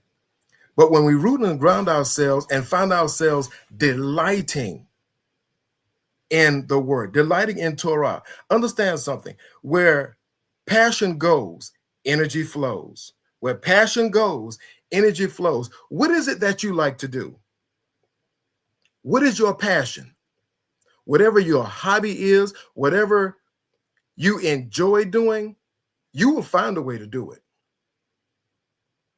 Whatever it is that drives you, you will find a way to accomplish it. Where passion goes, energy flows. And when your passion is for Torah, when your passion is for the word, when you delight in the word of our Most High, it doesn't matter. Everything else, you're just oblivious to everything else that is going on. Does that mean that you live in a world of bliss? No, but you live in the wisdom that our Most High has given us. With what shall a young man cleanse his way? A question many people say, you know, oh, I can't do this and I can never change. No. You can be changed. You can be cleansed. Your ways can be changed. With what shall a young man cleanse his way? This walk that we're living now, it is called the way. It is the way of truth, the way of righteousness, the way of uprightness. How shall a young man cleanse his way? Well, he's from the hood. That's all he's ever known. It doesn't matter. By taking heed thereto according to your word. And see, this is a song. And that's the thing that I love about it, that even when I started out with a song, because people say, well, songs, they're nice. And, you know, these are songs, they're inspirational. But see, when something inspires you, it breathes life into you. Because understand, when you respire, respiration is the process of breathing in and breathing out. We breathe in oxygen and we exhale carbon dioxide. But when we respire, we inhale. And so when you inspire, you're taking in that spiration. You're taking in the breath, because you have to understand, every word of our Most High Creator is breathed by him. How did we even come to being? That when he formed Adam out of the dust and out of the clay, he breathed into his nostril. He inspired him and he became a living soul. He became a living being. When we take Torah, when we take the instructions of our Most High into us, when we are inspired by his Torah, when it is our motivation, when this is our passion, you don't have to worry about hurting people. You will be conscious. You become sensitive. One of the prayers that I pray, and when I pray, I asked the Abba, I said, help me to love the things that you love, hate the things that you hate, desire the things that you desire. I yield my will unto you. I surrender my will unto you. When I pray, when I praise, I love the uplifting of my hands, because I'm saying I quit. I surrender. I don't know the way. I don't see the way. You do. Your ways are perfect. Mine are not. Therefore, I will walk according to your way. I will walk according to your truth. And I fell in love with this when I was a young man. I mean, I'm still a young man. Still quite a young man, only 58 years young. But with what shall a young man cleanse his way? By taking heed thereto according to your word. In other words, when we hearken means to hear and to do. Hear and to do. When we receive the instructions, we ought to go for it and to do it. Like I said, when I was in the military, when we would receive the clarion call to wake up, to get our day started, when reveille would sound, we would jump up and we would throw our clothes on. And we would get ready for the day. We would march, and whatever instructions came from our instructor, that's what we would follow. Our drill instructor was the one that would give us, and sometimes, they were hollering it, and which that does not give anybody license to be hollering and screaming in anybody's face. Because even though I understand what they were trying to do, the methods, because all that hollering in people's faces are necessary. But one of the things that I find is that we were given not just instructions verbally, but we were given written instructions. We were given the uniform code, AFR 35-10, which told us how we are to dress, how we are to conduct ourselves, how we are to look, how we are to walk, how we're supposed to look when we're in public, and how we look when we're in private. We followed this word that was given to us, this Torah, this instruction that was given to us. Why? Because when people went out, every time we had to go out in public, we were in one form. We were in uniform. Uni means one, form means shape or mode. We were uniform. That's why I love when we go out and we have our tzitzit, when we dress in culture.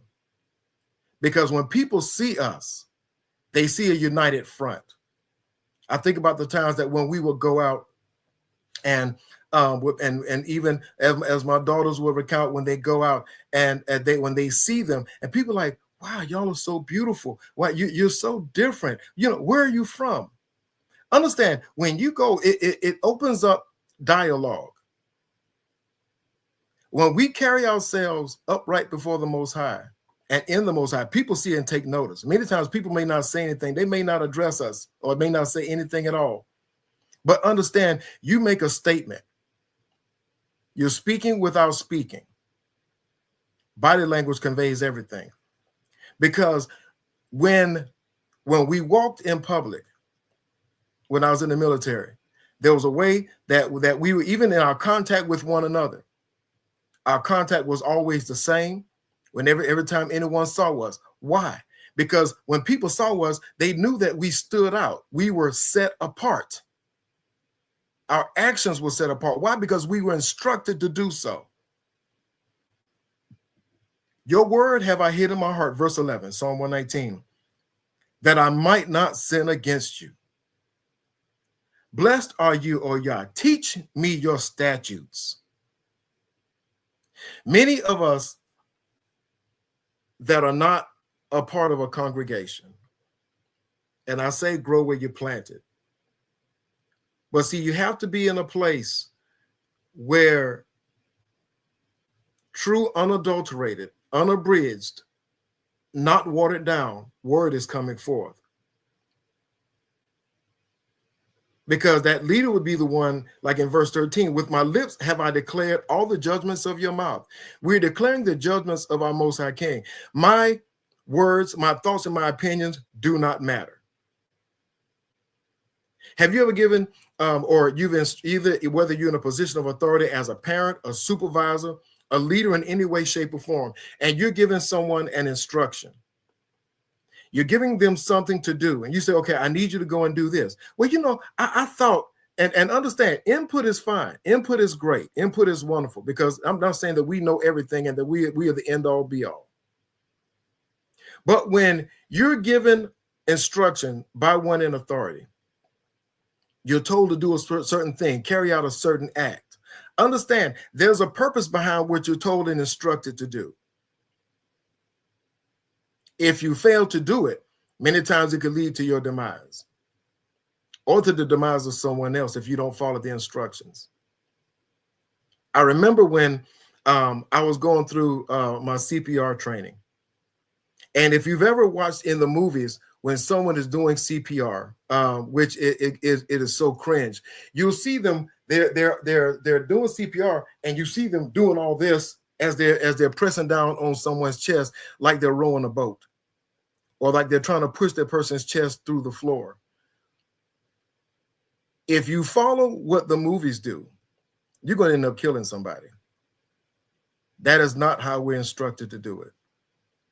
So you have to be careful of the visuals that you receive, because when you're instructed to do something, if you don't follow the instructions correctly, if I'm trying to perform CPR and I'm saying, well, I know they said do it this way, but I choose to do it this way because I think this will be more impacting, I think this will be more beneficial, that person's life is in your hand and they will expire at your hands because you didn't follow instructions. That's why the word is a sword, not a bludgeon. It's made to cut, but it's not made for wounding us. I have rejoiced in the way of your testimonies as much as in all riches. I will meditate in your precepts and have respect unto your ways. Here's where the meditation part is important, because once that clarion call has come and you receive word, and there's a term called an earworm. Have you ever heard a song that just plays over and over and over in your head? There's a song that I heard on Instagram. There's a little girl that's singing this song, and I believe it's they're singing is in one of the African dialects. I think it's Xhosa that they're singing in, and so the song is called Bawo, and it's based on Psalms 23. And so as they're singing that song, it just resonates. I didn't understand all the words until I began to look the words up. But that song resonates in such a way that when as they're giving praise to the Most High, whatever your favorite song is, giving praise to the Most High, when you get in that vein and you're in that mode, you don't want to be bothered. You're delighting just to be in his presence. Like Prince said, whether you out on your run, whether you on a walk, whether you somewhere sitting and meditating with soft music playing, when you're in the presence of the Most High King, it's a feeling like none other. And see, this is what happens when we come together as Mishpachah. When we come together and we're sitting together in the Knesset, the synagogue, in our place of worship, when we're sitting in our living rooms, when we're talking about him, when we're reminiscing on his ways, the feeling that you get from that, and the feeling, any feeling that wonderful, not simply a euphoric feeling, but it is, I guess, in a sense of euphoria, because it makes you feel great. It's a wonderful feeling because you feel the presence of the Most High. You feel his anointing. You feel the warmth that he is there. And then the warmth and the love that you feel from one another, because we are together. We are Echad. We are one. We're worshiping, we're praising, and we're magnifying, we're uplifting him. That's what I love about the psalm, because when we're in these psalms, as they were singing these things, because it's something about poetry, how because many of us that are listening are poets, many that are writers, and when that passion is coming forth and it's flowing from your pen, there's a feeling as the natural in the natural, the physiological aspect. That's when dopamine is being released in our body. It makes us feel good. It makes us feel wonderful, but it goes beyond just a wonderful feeling, because it continues to inspire you to move forward. And so when that which is inspired in us, when we're inspired by his instructions, when we're inspired by his word, it brings us to a place to where I don't care what our differences are or what they were. We can make this better, because what it is pleasing to the Most High. And when a man's ways please him, then all our ways will be blessed. We're strengthened one to another. and we're strengthened in that.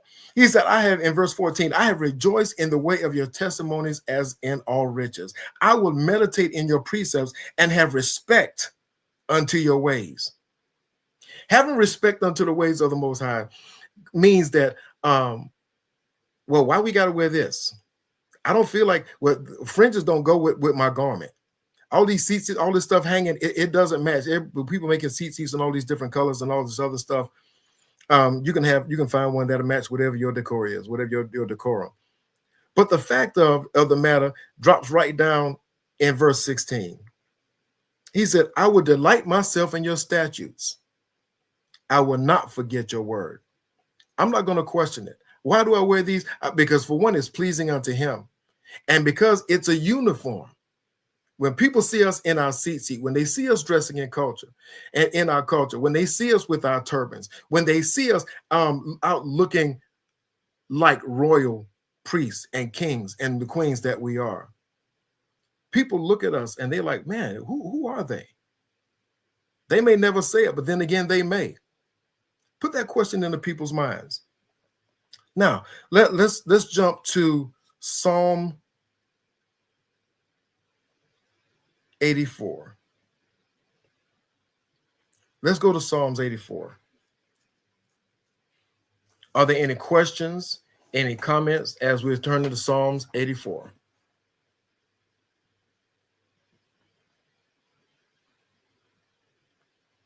I pray that something that's being said is beneficial. Go ahead, Benny. I'm just saying, powerful lesson so far. Torah, Most High be praised. Psalm 84. And Psalm 84 really blessed me. Now, in the introductory notes to Psalms 84, it says, to the chief musician upon Gittith, a psalm for the sons of Korah. To the chief musician upon Gittith. Gittith is an instrument like a harp, like a lyre, similar to the one that was played by Dawood.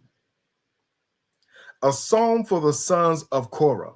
There were about roughly 10 psalms that were for the sons of Korah, but they were also sung by the sons of Korah.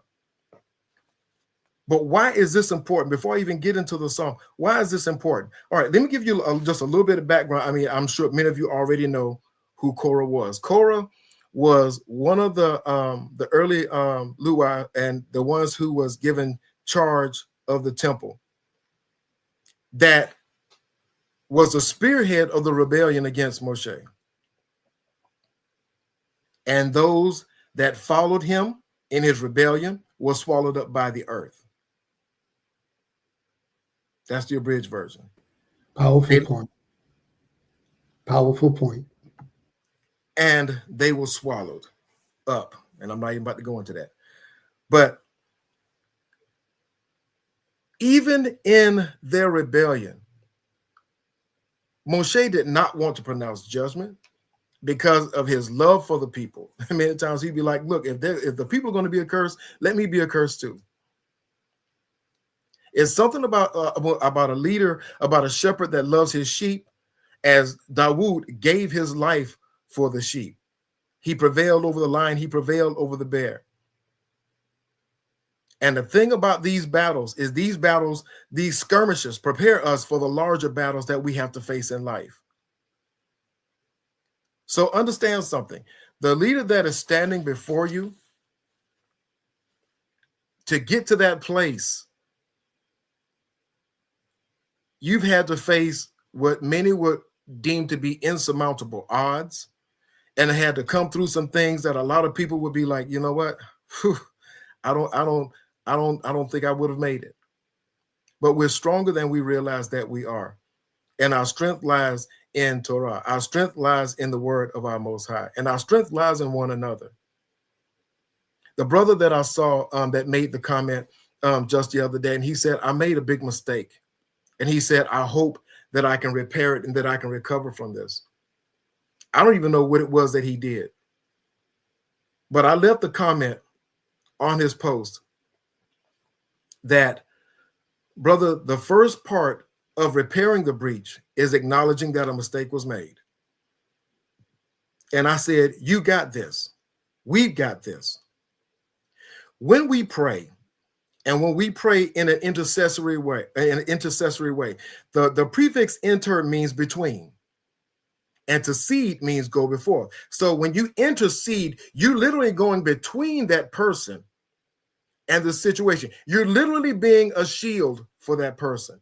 When you pray on another person's behalf, and here, and I want to drop some understanding and some wisdom that I learned many years ago. When you get into intercessory prayer, understand that you yourself may face attacks. Why? Because it's just like going to break up a fight. Whoever is adversarially attacking the person that you're going to defend, you're putting yourself in harm's way. So you're trying to separate them from the harm. So when you intercede, you go between them and whatever the harm is, so that they can get relief, get respite, and so that they can recover. And so sometimes in doing that, you may take the brunt. So arm yourself. And this is where delighting yourself in Torah, delighting yourself in the word of the Most High. Because, and Cain, elder, when they see us taking good care of each other, the benefit of the Most High, they'll want to be a part of it. And here is why the worship is so important. Here is why it is so impacting when we sing together, when we pray together, when we praise together. Years ago, I think it was in the 80s, there was a move called Hands Across America. All these people from everywhere, united hands. I think Pepsi, somebody else. I mean, people, a lot of commercialism got involved in it. But the gist of Hands Across America was saying that we can be a united people all over and all around the world. And they were literally holding hands, and they made a human chain around across America, or however it extended. I don't have all the details on that. But the fact remains that there were hundreds and thousands of people that unified, joined hands, singing and praising, and it was about unity and about unifying. How much more so when we, the people of our Most High King, join together, we band together, and we unify, when we stand behind our leadership and we push and we promote, not just with our words, but with our actions, saying, what can I do?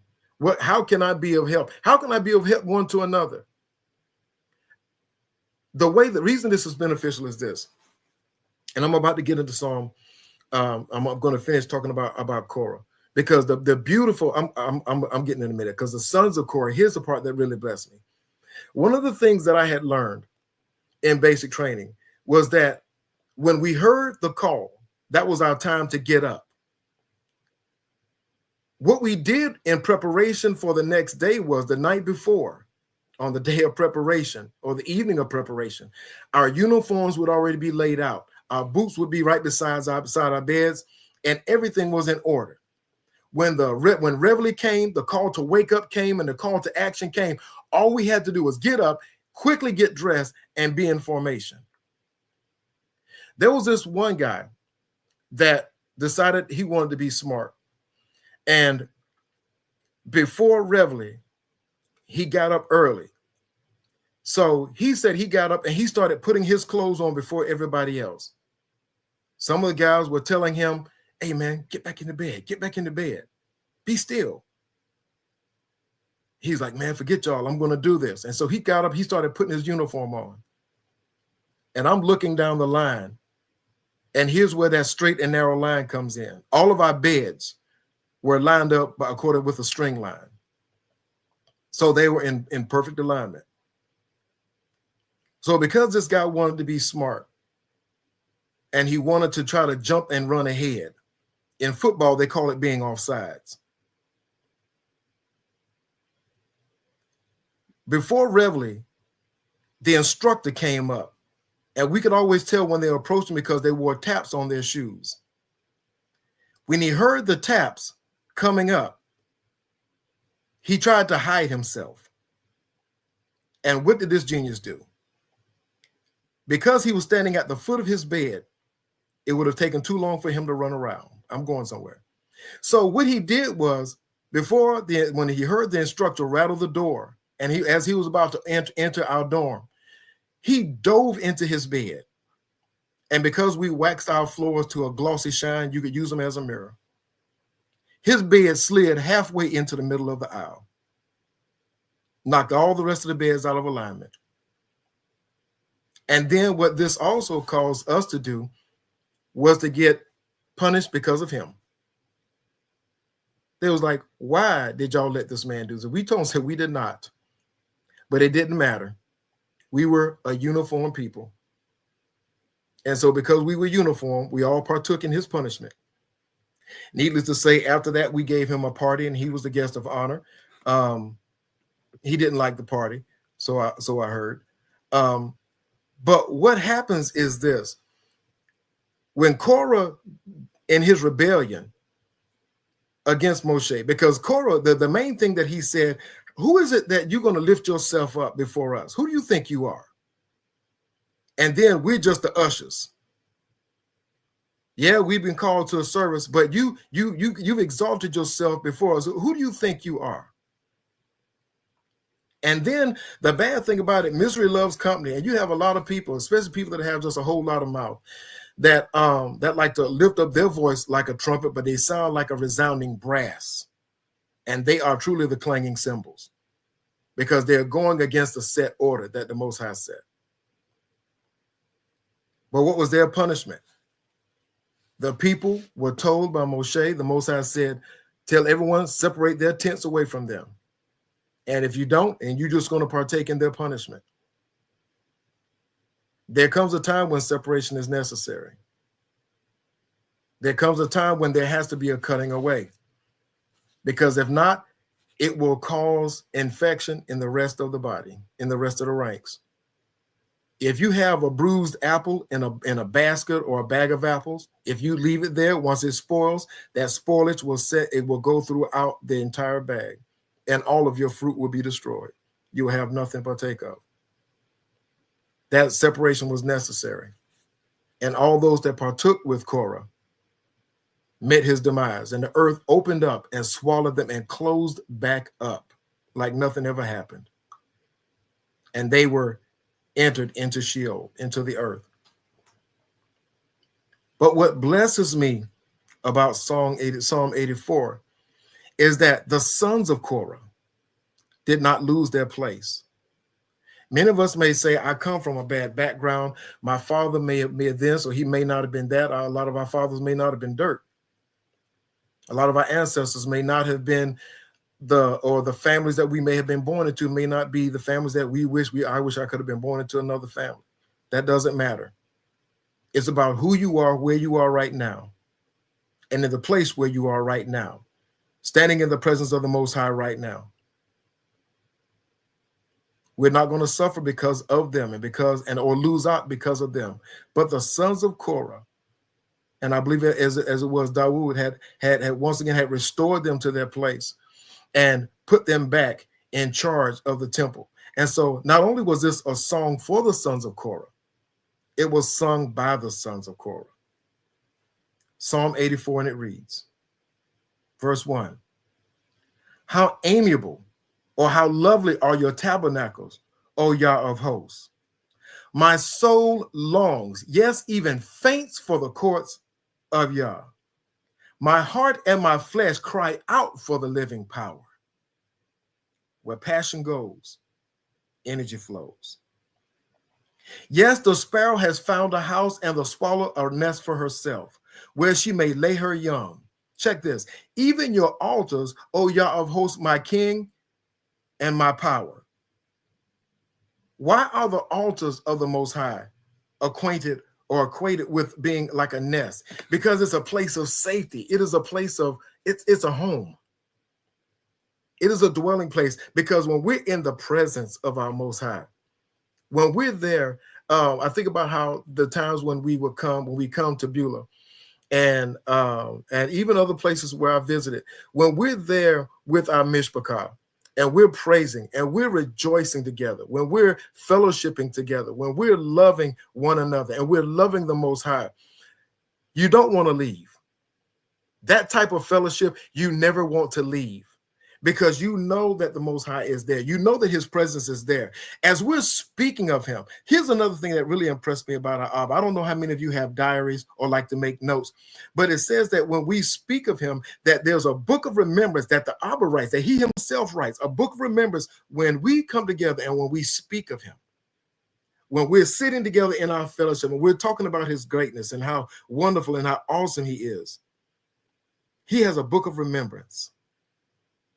It's important, it's that important to him that we're speaking about him. You know what? My children are talking about me. Let me write this down. They said this. Boy, that's a good child right there. Look how all of them are just listening attentively. And look how they're just basking. See, it makes a father feel great to know that his children love him. I think about how yesterday I went by my son's apartment, and I always greet my sons with a hug and with a kiss. I kiss all my sons. And all of my sons are manly men, all my sons. And if I love you, I kiss you. That lets you know you're a son. I kiss Prince Kez. He's not my son, but that's my brother, and I love him. I call you Abba. Well, I love you, my son. And yes, you do. You do.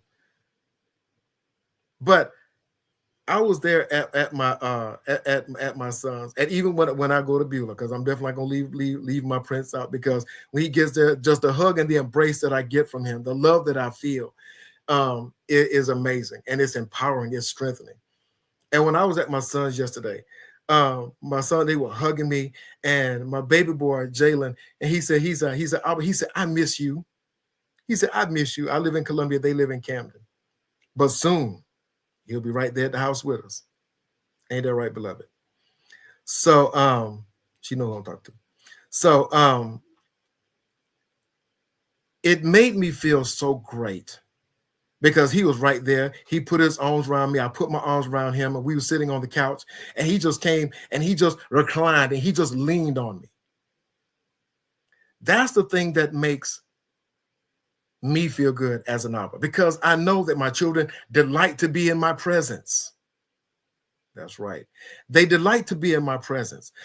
So much more so when we delight to be in the presence of our Abba, our eternal King.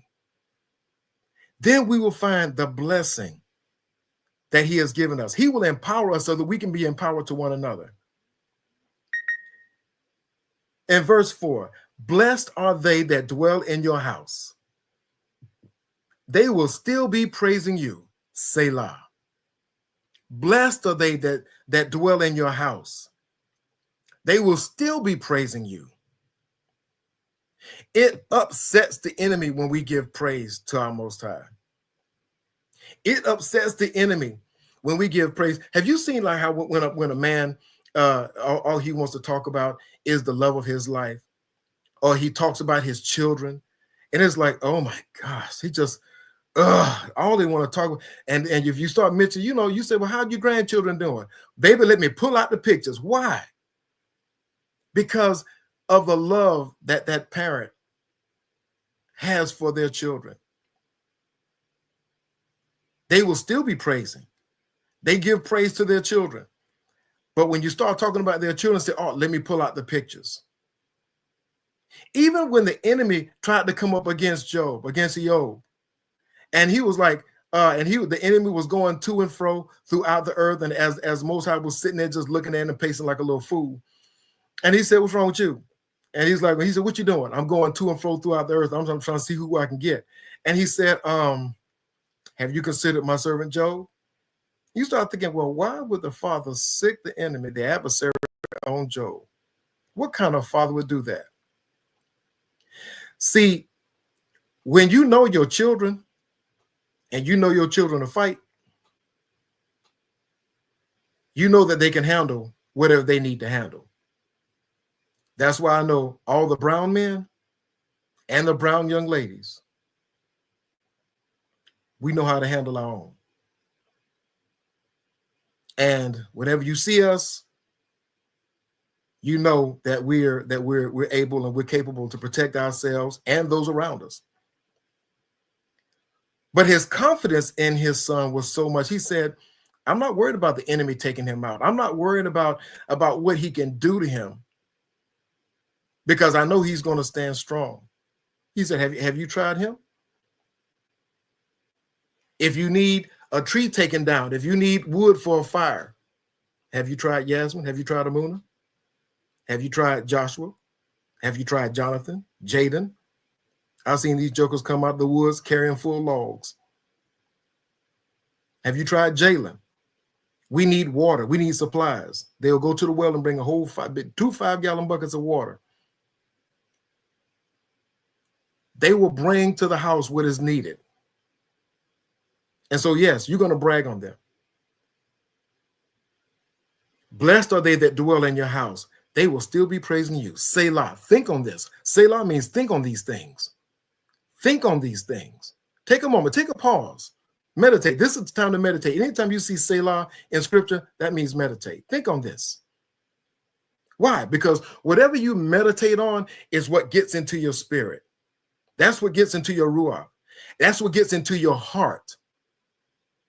Because, and why is that important? Because out of the heart flows the issues of life. Out of the abundance of the heart, the mouth speaks. That's why we have to be careful what's in our heart. That's why we have to be careful of what our passions are. Brains don't have an emotion. Emotions don't have a brain. So that's why your words need to be well thought out. Your words need to be seasoned with grace, seasoned with love, and they need to be. You need to think before you speak. I've known people that speak first and think later. And it's like, oh, I didn't mean to say that. I'm sorry. Now you have to repair a wound that should not have even been inflicted. Because you spoke without thinking. That's like a gun having a hair trigger. That thing is dangerous. It's liable to go off, and it will wound or kill those that are nearby. And especially when you have someone that has bad aim. Someone who opens their mouth and they speak indiscriminately. This is still talking about a clarion call. But are you going to be that call to action?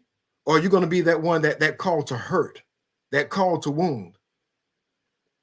Open up your big mouth and then inflict pain upon someone without thinking. Because people, when they get in themselves, and see, here's the thing. When you read in these Psalms, these men, and even the thing that Prince was talking about earlier, it takes great humility to admit that you're wrong. When you're not humble, or you have to get up there and say, you know what, I'm so humble, and I'm one of the most humble people I know, and I don't do this and I do that. Anytime you have to blow your own trumpet, that song might not be a true song. But when others sing the song, he said, and they will still be praising you.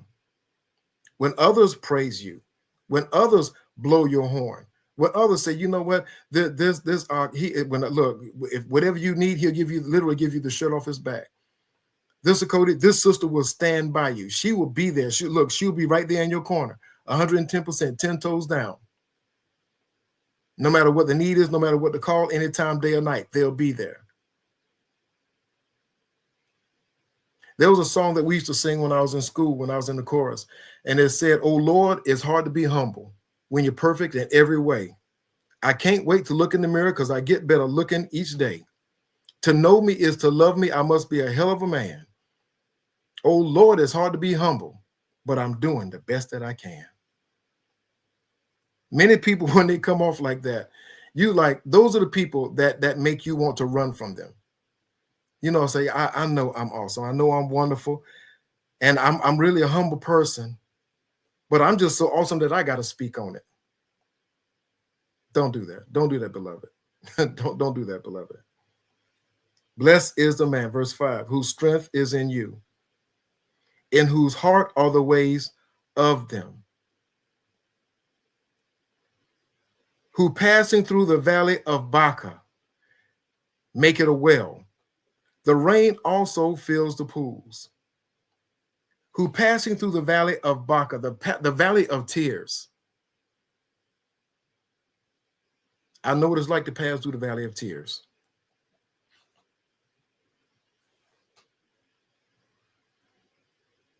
It's not an easy place, but when you have the love and the strength of those nearby that love the Most High first, and if they love the Most High first and with a pure heart, then their love for you will bring you through anything. They can bring you through any pain, any struggle. Yes, it hurts. It hurts like hell.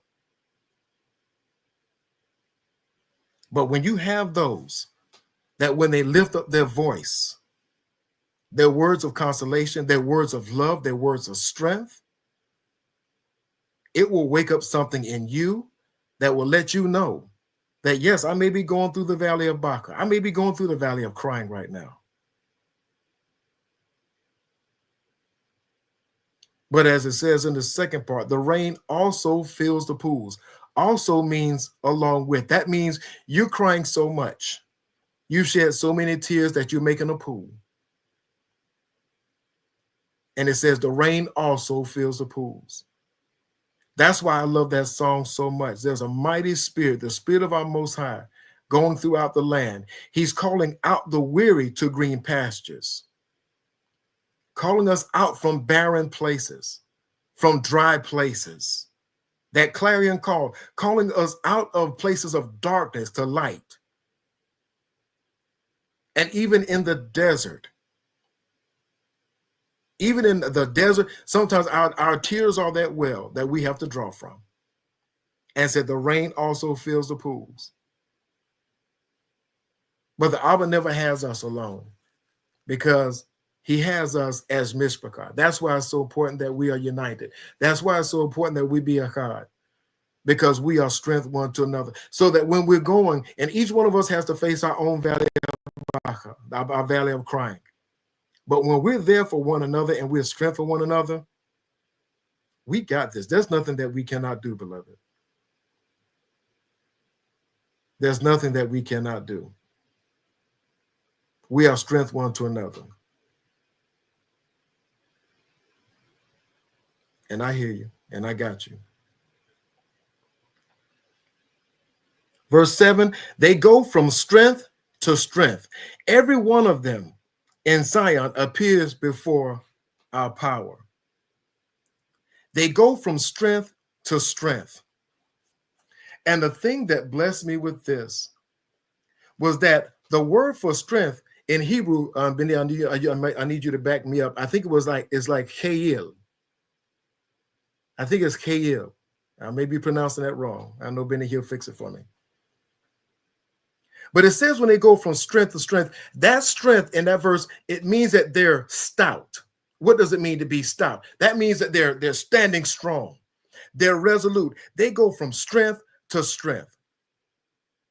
There's recently a viral video that went up where the Maori people in New Zealand were in Parliament. And there was some type of edict or some type of whatever ruling that was about to be passed. And the people of the Maori tribe do a dance and a call that is called the haka. The particular haka that they did in Parliament was one that said that we will fight to the death. We will stand together and we will fight to the death. That was, they not only did the representative, did she rip up the edict that the people tried to bring, or I don't know exactly the context of what it was, but whatever it was, they didn't like it.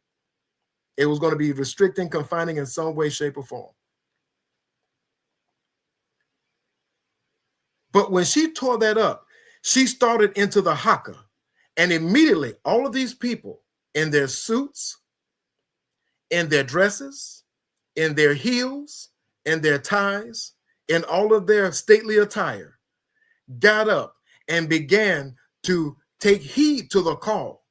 And they all united, one voice. It was powerful.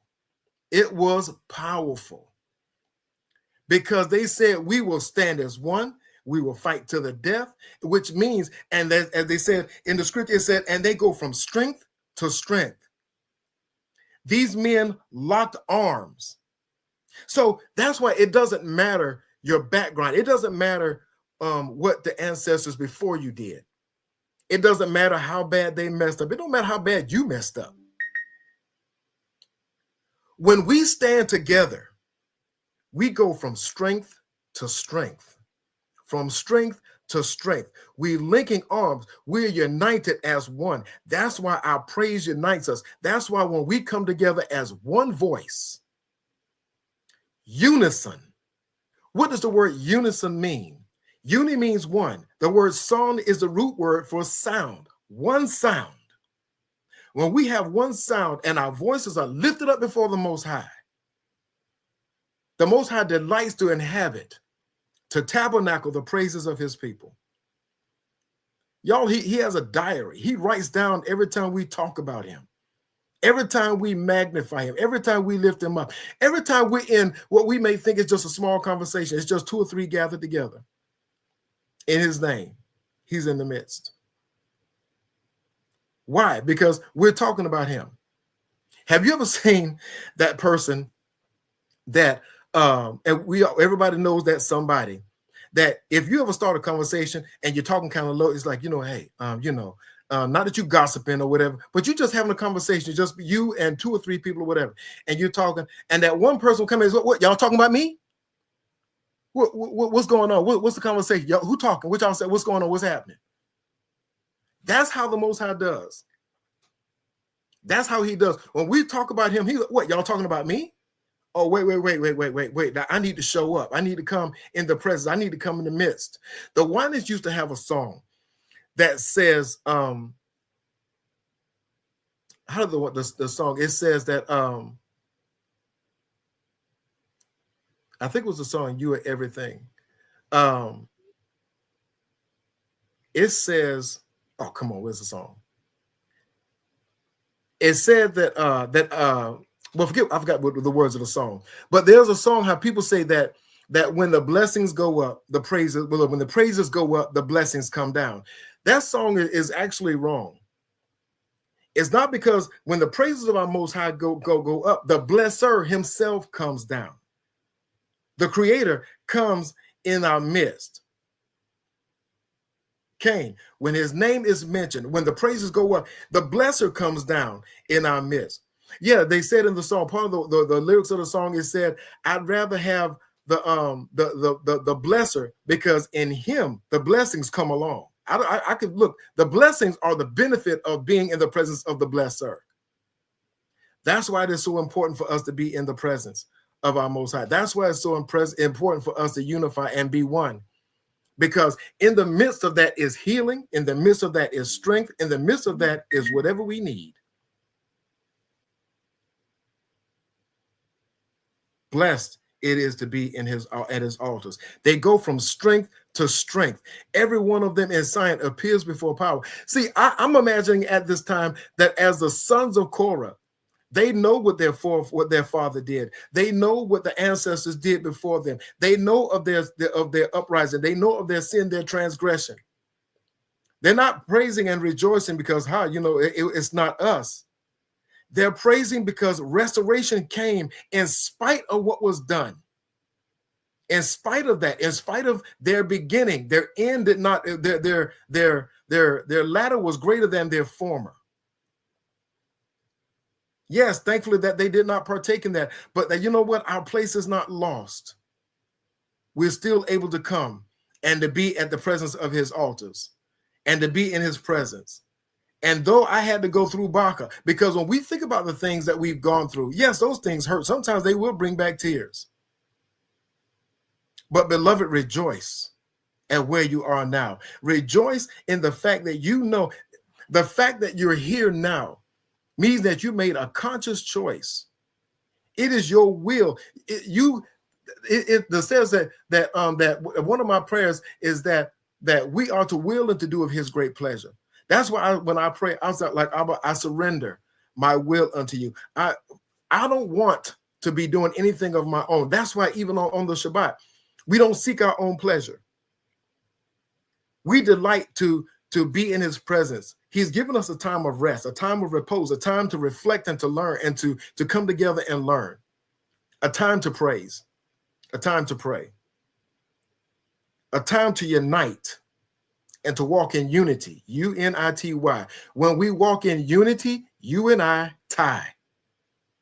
And that's why community is so important, because the prefix co means with. Community. We're with each other in unity. We're like-minded individuals. We're pulling and we're striving together.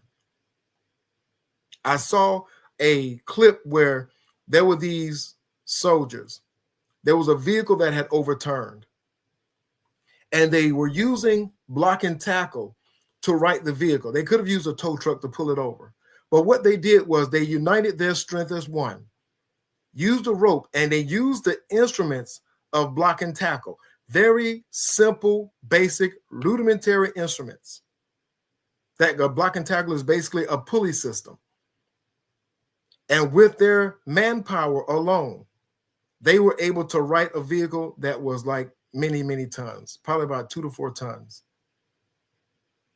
And they were able to pull it upright so that they were able to travel on and do whatever they needed to do with the utility of that vehicle. What am I saying? When we come together, when we pull together as one, regardless of what weaknesses we may think that we have, or weaknesses that we actually may have, we are strength one to another. When we link arms together, they're just like these sons of Korah. They know their history. They know their background. They know what they came through. But that didn't stop them. They're thankful and they're grateful to be in that place. That when the clarion sound came, when that call together came, that they weren't excluded. That when the call came, that they were not the ones that are excluded, left out, or swallowed up by whatever the demise is or by whatever trouble it is. Come out from among them, beloved, and be separate.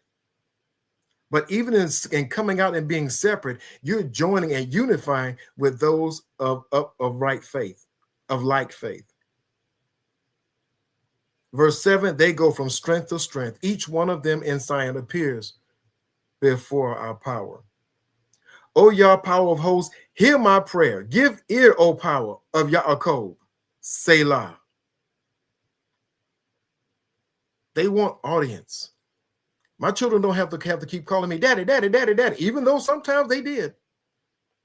And it's funny because they act like you're deaf and that you can't hear, and like you heard them the first time. They were like, daddy, daddy, daddy, daddy, daddy, daddy, daddy, daddy. I'm looking right at you. What do you want? When you appear before me, I hear you. What is it that you need? You have audience with me. Behold, or look, O power, our shield. You are our shield. I'm acknowledging there's no strength in me. I don't care how strong I am. I don't care how many push-ups I can do. I don't care how many trees I can cut down. My strength, I give you all praise for any strength that I have. But it says, but look, behold, O power, our shield. You're my shield. And look upon the face of your anointed. The word to anoint means to smear with an unguent, like an oil. I think it was like in I think it's Psalm 144, where it said, how beautiful and how excellent, or 133, how beautiful and how excellent it is for brethren to dwell together in unity. It as the oil that flowed, that was poured upon Aharon, and it was as the oil that flowed down from his beard all the way down to his skirts. The anointing as the presence of our Most High flows down from leadership down to those in your designated places. Nobody is overlooked. That empowerment comes to us all, and we're all empowered to do his work. Stand in your place, grow where you're planted. Behold, O power, our shield, and look upon the face of your anointed. For a day in your courts is better than 1,000. I'd rather be a doorkeeper in the house of my power than to dwell in the tents of wickedness. I'd rather be an usher. I don't have to be the preacher. I don't have to hold any kind of position. I'll just open the door and let people in. I'd rather be a doorkeeper. This was their position. There were people that were designated to open the tent of meeting. That was their job. These were the early ushers. That was their job. But said, you know what? I would rather be there. Why? Because if I'm opening the door, that means I'm at the temple. I'm in your presence. I'm not absent from you.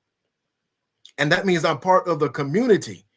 That means I am there together with everyone as we're there lifting up and praising our Most High. So when the clarion calls, when the sound calls, I'm not missing in action.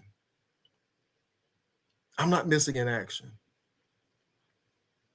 Verse 11. For Yah our power is a sun and shield. Our Most High will give grace and glory. No good thing will he withhold from them that walk uprightly. No told thing will he withhold from them that walk uprightly. O Yah of hosts, blessed, Baruch is the man that trusts in you. Blessed is the man that trusts in you.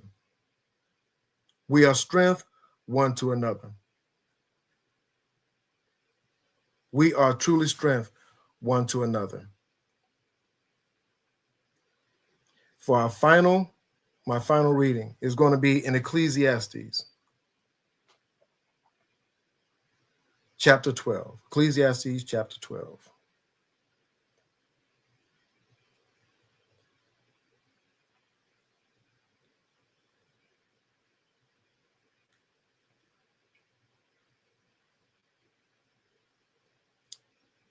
Let's see. 1 second, beloved.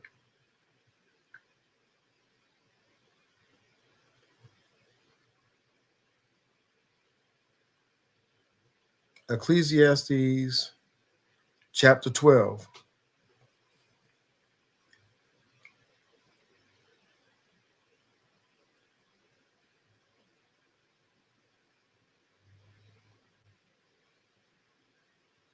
And I was going to read just that one verse, but I want to read this. It says in verse 1, Ecclesiastes 12:1, remember now your Creator in the days of your youth, while the evil days come not, nor the years draw near, when you shall say, I have no pleasure in them, while the sun or the light or the moon or the stars be not darkened, or the clouds return after the rain. In the day when the guards of the house tremble, and the strong men shall bow themselves, and the grinders cease because they are few, and those that look out the window be darkened. He's given a warning, y'all. He's given a warning.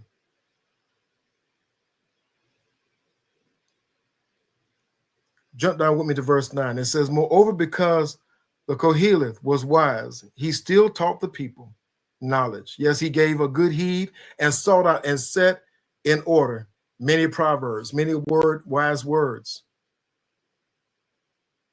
And he sought to find out, those acceptable words, and that which were written were upright, even words of truth. What is truth?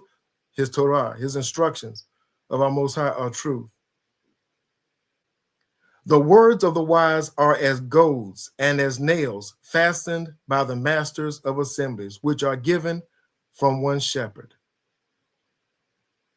The words of the wise. These, in other words, you could like say put a pin in it right there. You could put a pin in it. You can hang on that. You can bet your life on it. Verse 12 and said, and further by these, my son, be warned. There is no end to the making of many books, and much study is weariness to the flesh. Does that mean not to study? Of course not. But see, this is where the Selah comes in. And understanding, because see, there are things out there and here's a warning, because we like knowledge. It's not wise to eat from every man's table. You know, as a set apart people, we cannot eat everything. We've already been given an outline in Leviticus 11, what we are, what we can, and what we cannot eat. Our dietary laws are there to protect us, not to harm us or hurt us. Oh man, I can't eat this. Good. You don't need it anyway. It ain't good for you. And not only is it not good for you, it keeps you set apart. That way we stay uniform, one form, one shape. But verse 13, let us hear the conclusion of the whole matter. Fear our power and keep his commandments. For this is the whole duty of man. That sums up our whole duty. To fear our power, to respect him. Does that mean I need to be afraid of him? No, he's not the boogeyman. But yes, fear that one that can destroy you. And if that fear, if like, oh, I don't want to do this because I'm afraid that it's going to cause my demise. Okay, let that fear bring you to a place of understanding, because that fear means to respect him. Even as it said in the early scriptures, I have respect unto your ways. When that clarion call comes, oh, and I need to share this. I have to share this. This is the whole duty of man. There was there was one time we were part of an assembly, and the Moray had sounded the shofar. Everyone knew that the sounding of the shofar meant that the people were to gather together. The shofar blast went forth. Some came. Some were still milling about like nothing had ever happened, like no shofar was ever blown, that they heard no sound. Well, I got to do this first. I have to do that first. The shofar was again sounded. More came, and there were still many that were lingering. But when the congregation finally all came together, the Moray admonished the people and rebuked them sharply, because they did not come at the sound of the shofar. They were instructed. They were given Torah. They were given instructions that the sound of the shofar means for us to gather together. And the warning was because had there been danger, had there been wild animals that were present, and everyone needed to gather together, because that way, if we all gather together, we all are accounted for. No one is without. And so that way, no one is in a place to where that if danger is come, that they'll get caught up or be consumed by whatever the danger was. Fortunately, there was no danger. Fortunately, there was not any harm that was going to befall anyone. But the admonition and the rebuke was sound. Because when you hear the shofar, when you hear the clarion call, you come to the place of meeting, because there is instruction that is needful for your lives. When you love the altars of the Most High, when you love dwelling in that place, not just your secret place. I know they that dwell in the secret place of the Most High. We're not talking about dwelling in that secret place. When you coming to that place and you're called to the place of meeting, come. Don't dally, don't delay. Because what may be said may be exactly what you need to preserve your life.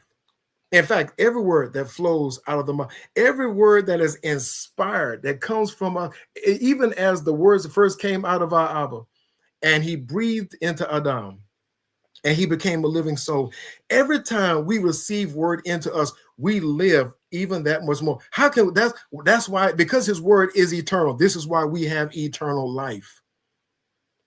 When we love his word, when we love his Torah, where passion goes, energy flows.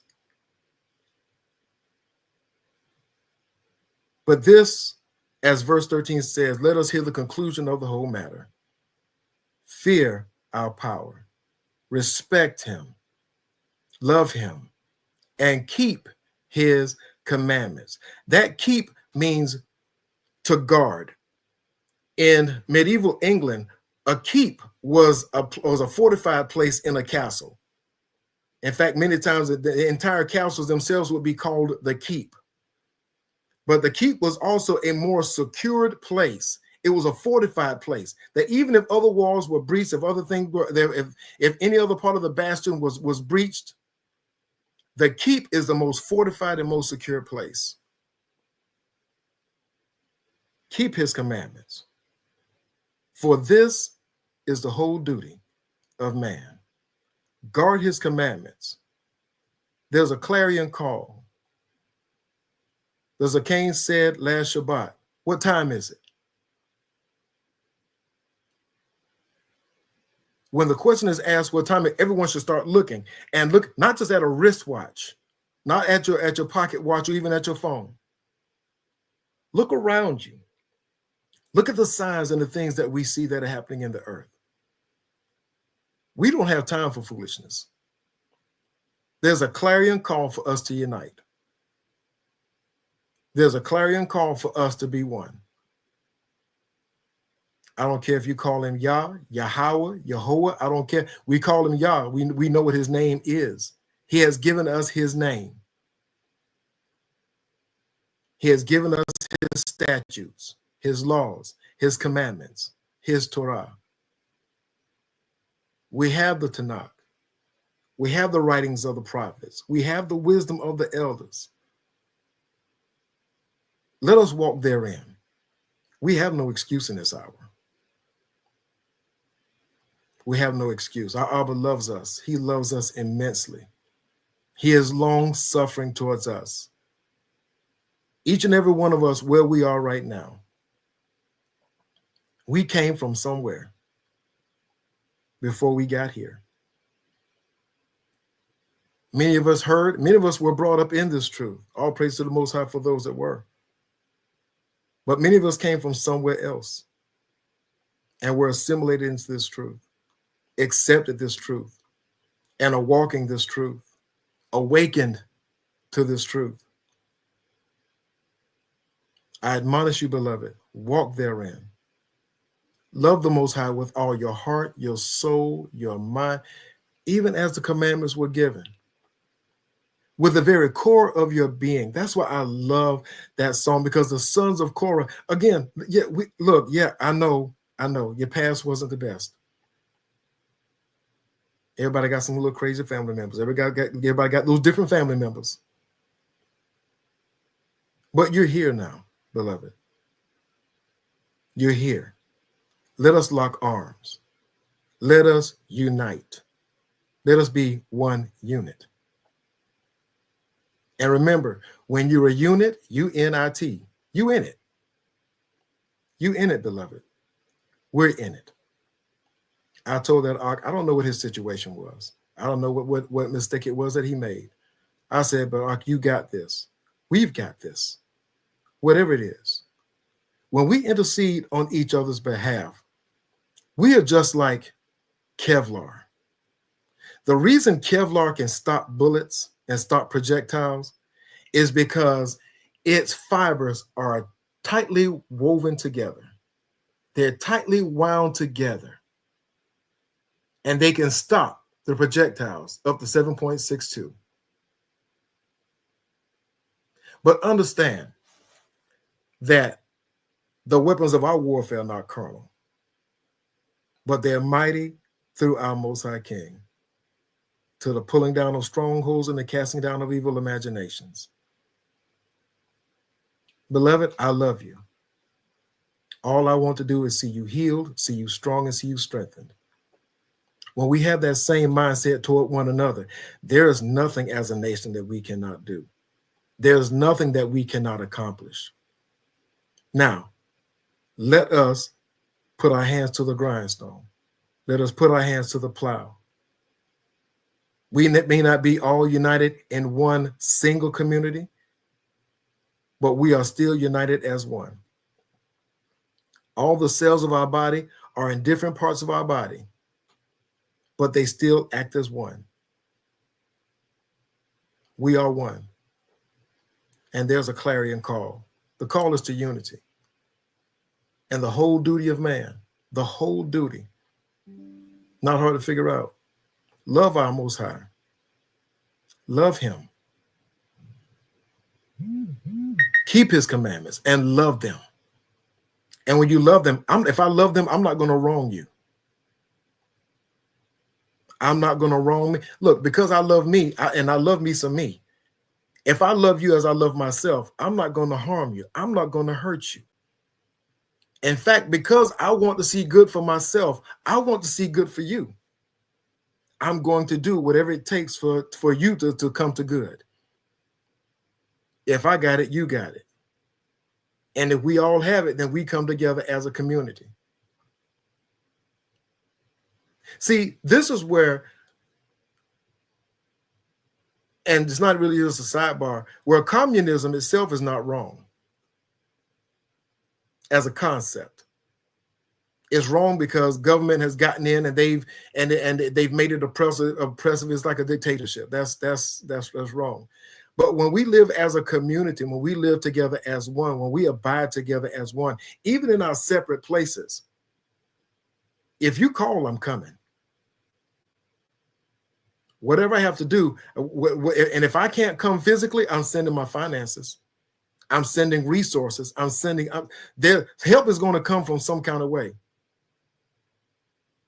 It is said, I think in Luke, that the children of darkness are often wiser than the children of light. When one country goes to war, what does the United States do? Or what do other countries do? They send support. And where does the report come from? Their allies, from their union. We're allies. We're greater than any army because we are the army of the Most High. We are the children of the Most High. Just like those sons of Korah. You may feel like, you know what? Yeah, I can identify because, yeah, I feel like a son of Korah. But beloved, you are in the greatest place you can be. You're in the presence of the Most High. The clarion has sounded. The call has gone forth and is yet going forth. Will you hear or will you forbear? My prayer is that you hear and empower one another. I pray that the words of my mouth and the meditation of my heart be acceptable before the Most High King, and that something that has been said is edifying and has been building up and is building you up even now. If so, I humbly give the Most High thanks and praise, because it's not me, it's through him. I give him all praise for any little bit of anything that I know. And thank you for listening and for partaking, and because you could have been anywhere else. So I truly do and humbly give the Most High praise, and I thank the Most High for each and every one of you, and for Prince Kez and for Princess Madiah for having me on their platform and for being here and allowing me to be able to share with each and every one of you, my beloved. Elder Mattathias out. I love you. Shalom. May the Most High be praised. Total Rabbah, Total Rabbah. I couldn't help but to ask this question. I just noticed this the first time I paid attention to this level. Your name, Mattathias. That's the high priest name. John Heracina's father. Is that right? Can't hear you, Abba. Abba, you're on mute. Torah, Salakli. Yes, he was the father of the Maccabees. And Yeah. they were fighters. They were fighters. They were warriors. Yeah. Do you associate yourself with the Levitical tribe?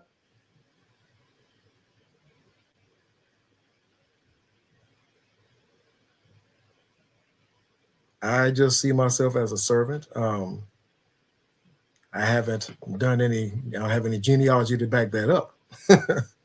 Today, mixed up as we are today, you wouldn't need genealogy. You would have to do it by your spirit. Okay. By what the Creator influences you, how he moves within you. I was just asking, because we, all the Levites we can gather, we need to gather them. That's all. Okay, well, Most High be praised. Total Rabbah, Prince. May the Most High be praised. Total Rabbah. Great lesson. Great lesson. But before we let you go, we want to see if there's any questions first. Okay. Does anyone have any questions? Would anybody like to ask any questions about anything you heard today?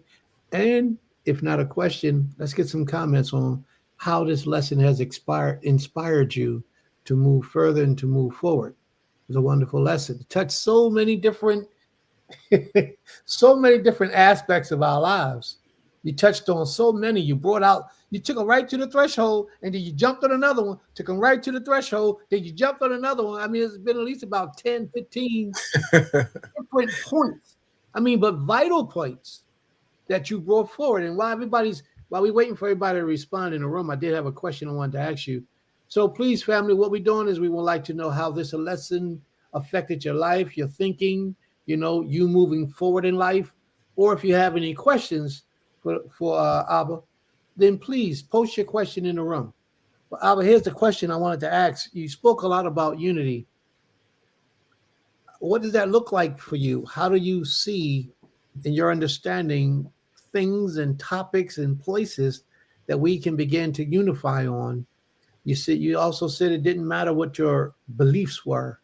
So where do you see someone in your expertise in your profession and your order ordained by the Almighty to do what you do? What do you think it is? What do you think that our people can, some of the places that we can unify in? We can unify in,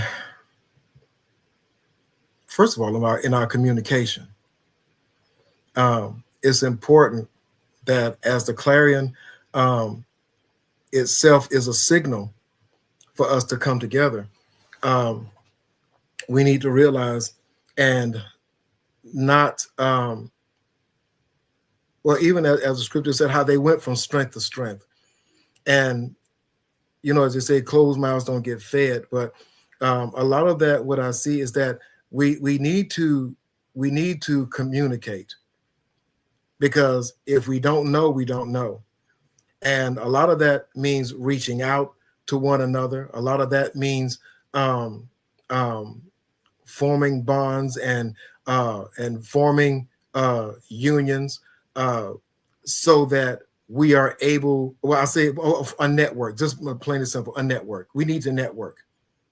We need to network because you may have something that I don't have. I may have something that you don't have. You may have, I love, even as you, like with Zakane last Shabbat, how like he had the idea for the community to be able to have a food a food bank, a food consortium, to where our people will never be hungry.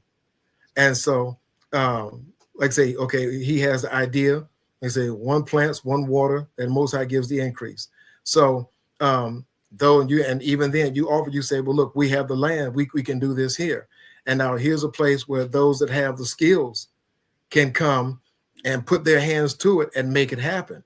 And when we unify, and when we have, even just in the example of this, a food consortium, then we are able to have this in multiple places, so that if for whatever reason, if and when things that do go south, we have different places, we have different keeps, we have different bastions that we can call upon. We have different ones that we can call upon for strength, because different things grow well in different regions, just in the example of food. So something that grows well there in Georgia, which you can pretty much grow everything in Georgia, as someone may have something in another region,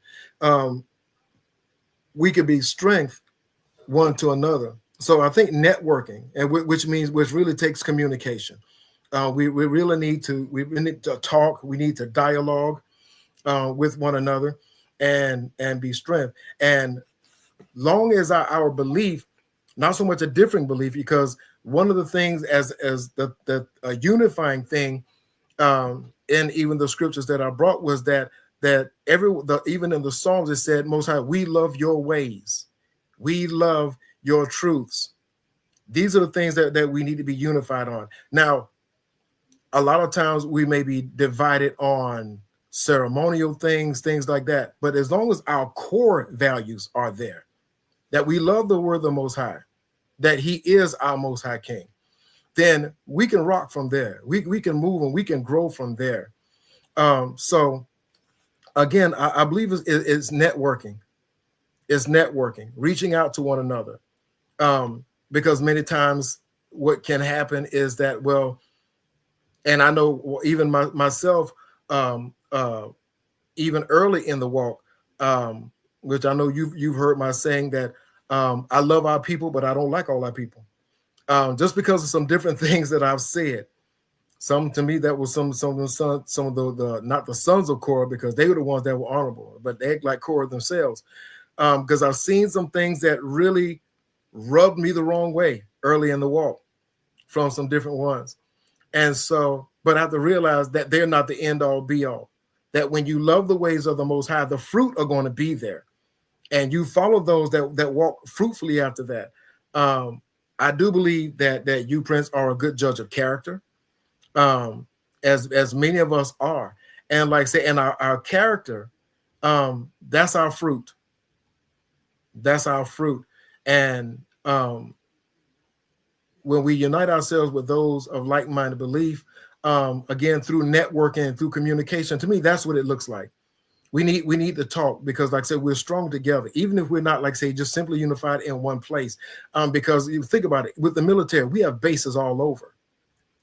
But when support is needed, each person, whether it's logistics, whether it's infantry, which I really do not like that word, whether it's fighting soldiers, whether it's those who need to build bridges, whether it's those in economics, wherever you are, when we come together as one unit, we're able to be strengthened and empower the whole. So again, I think that I do believe that communication is going to be key. Communication is key.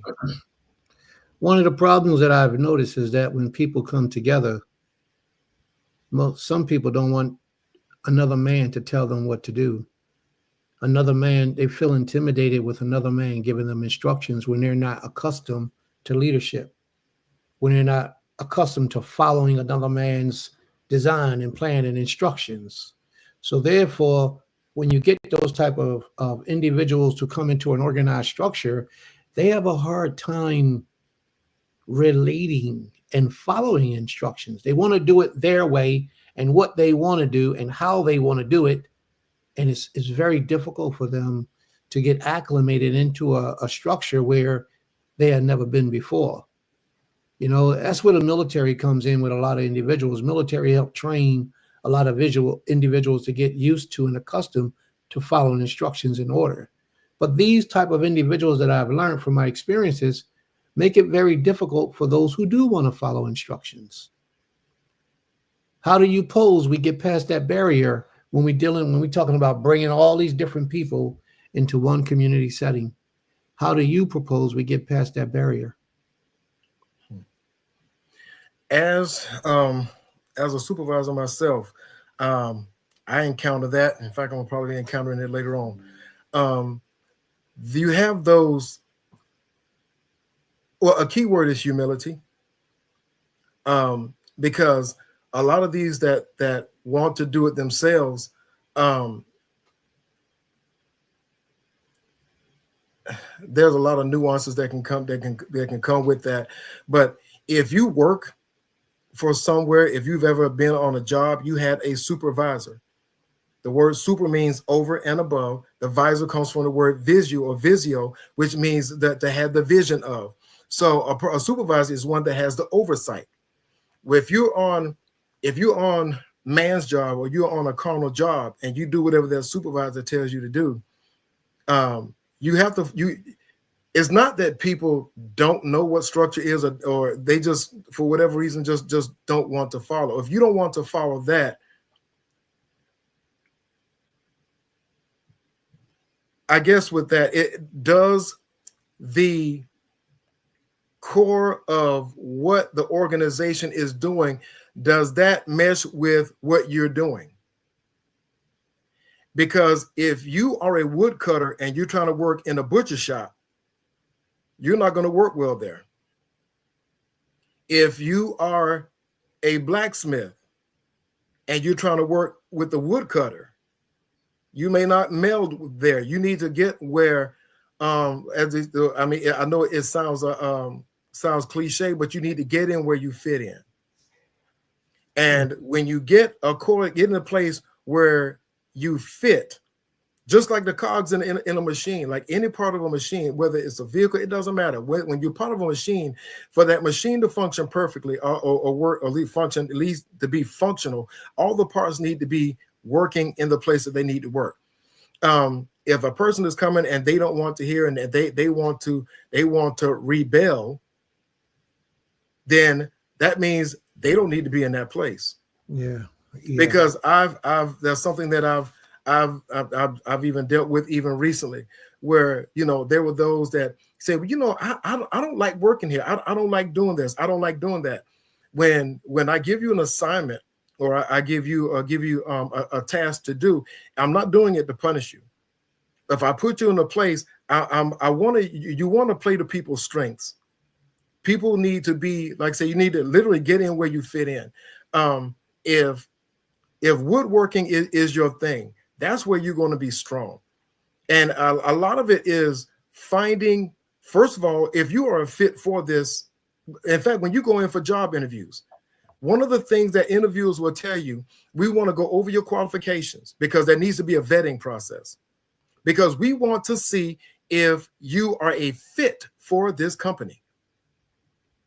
If not, we have other candidates that may be more, not so much qualified, would be a better fit. And it's going to be based on your qualifications. And it's also going to be based on your ability to follow instructions. And that's where the problem comes in. Because when a man has it made up in his mind that his way is better, he doesn't want to follow instructions. Nobody can tell him what to do. I'm not going to listen to what they say. That's a dangerous place to be when you're trying to build something. It's a very dangerous place to be. And when you got so many different communities coming together, like I had a conversation with this brother just the other day, and the brother was talking about bringing the communities together. His community building with our community, and we structuring it together. But the question on the floor was, how is that going to be done? Mm-hmm. So I came up with the ideal. I said, what, brother? One way we can start this with the school. Find a common goal, a place, a need, a service that we can start getting the people acclimated toward each other. We already have a school up and running. So if your people need the services or your people would like to know about it, then that's where we can start. That would be the punchline. That would be the drawing pitch line to bring the communities into the service together. Mm-hmm. I say the school because the school does things throughout the year where all the people need to come together. And once we have those type of events and people are fellowshipping in that type of way and participating and helping, then eventually when the holy days come around, we can jump on that too. Because we'll already be familiar with each other from previous settings, okay, which will make it a lot more comfortable. Now, one of my question, what I'm posing to you is that the leader of that community is still the leader of that community. Mm-hmm. All we're doing is beginning to work together to make powerful things happen.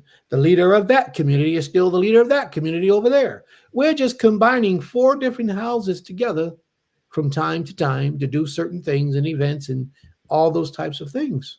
Okay. One of the problems with people is people who think they're something don't want to, as you say, humble themselves. They don't want to let go their sense of authority or what's the other word? Autonomy. They think that they are in charge of something, that they're in control of something, like they are higher in rank and authority than what they really are. A lot of males are in that way.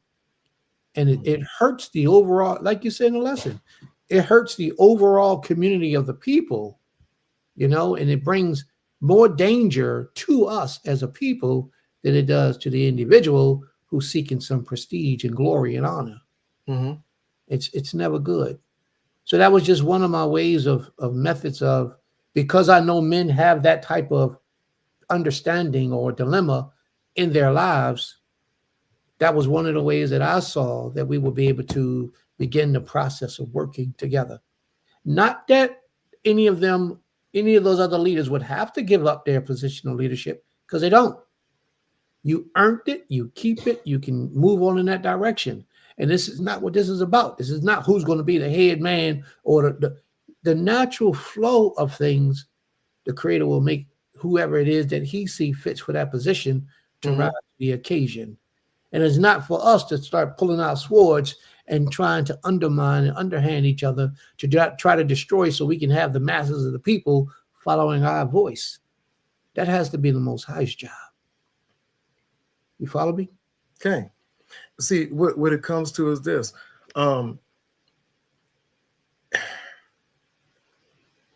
Then for us to have unity, then we have to unify. You have to be somebody that, like I said, we know that through relationship, we build trust. And when we break bread together, when we talk about these things, if I can trust you, if you have the idea and I have the tools, then if we want to see the end goal, the end of the matter should be seeing something that you said a while back. How does this serve and benefit the people? Because if you're trying to get the recognition, then you're already in the way. You're part of the problem. You're not part of the solution. That's right. Because if we're trying to serve the people, if you get the idea, or you have the idea, and okay, let's drill a well. I may have an auger and say, okay, this is the well that we built for the community. Look, you might be the spokesman for it.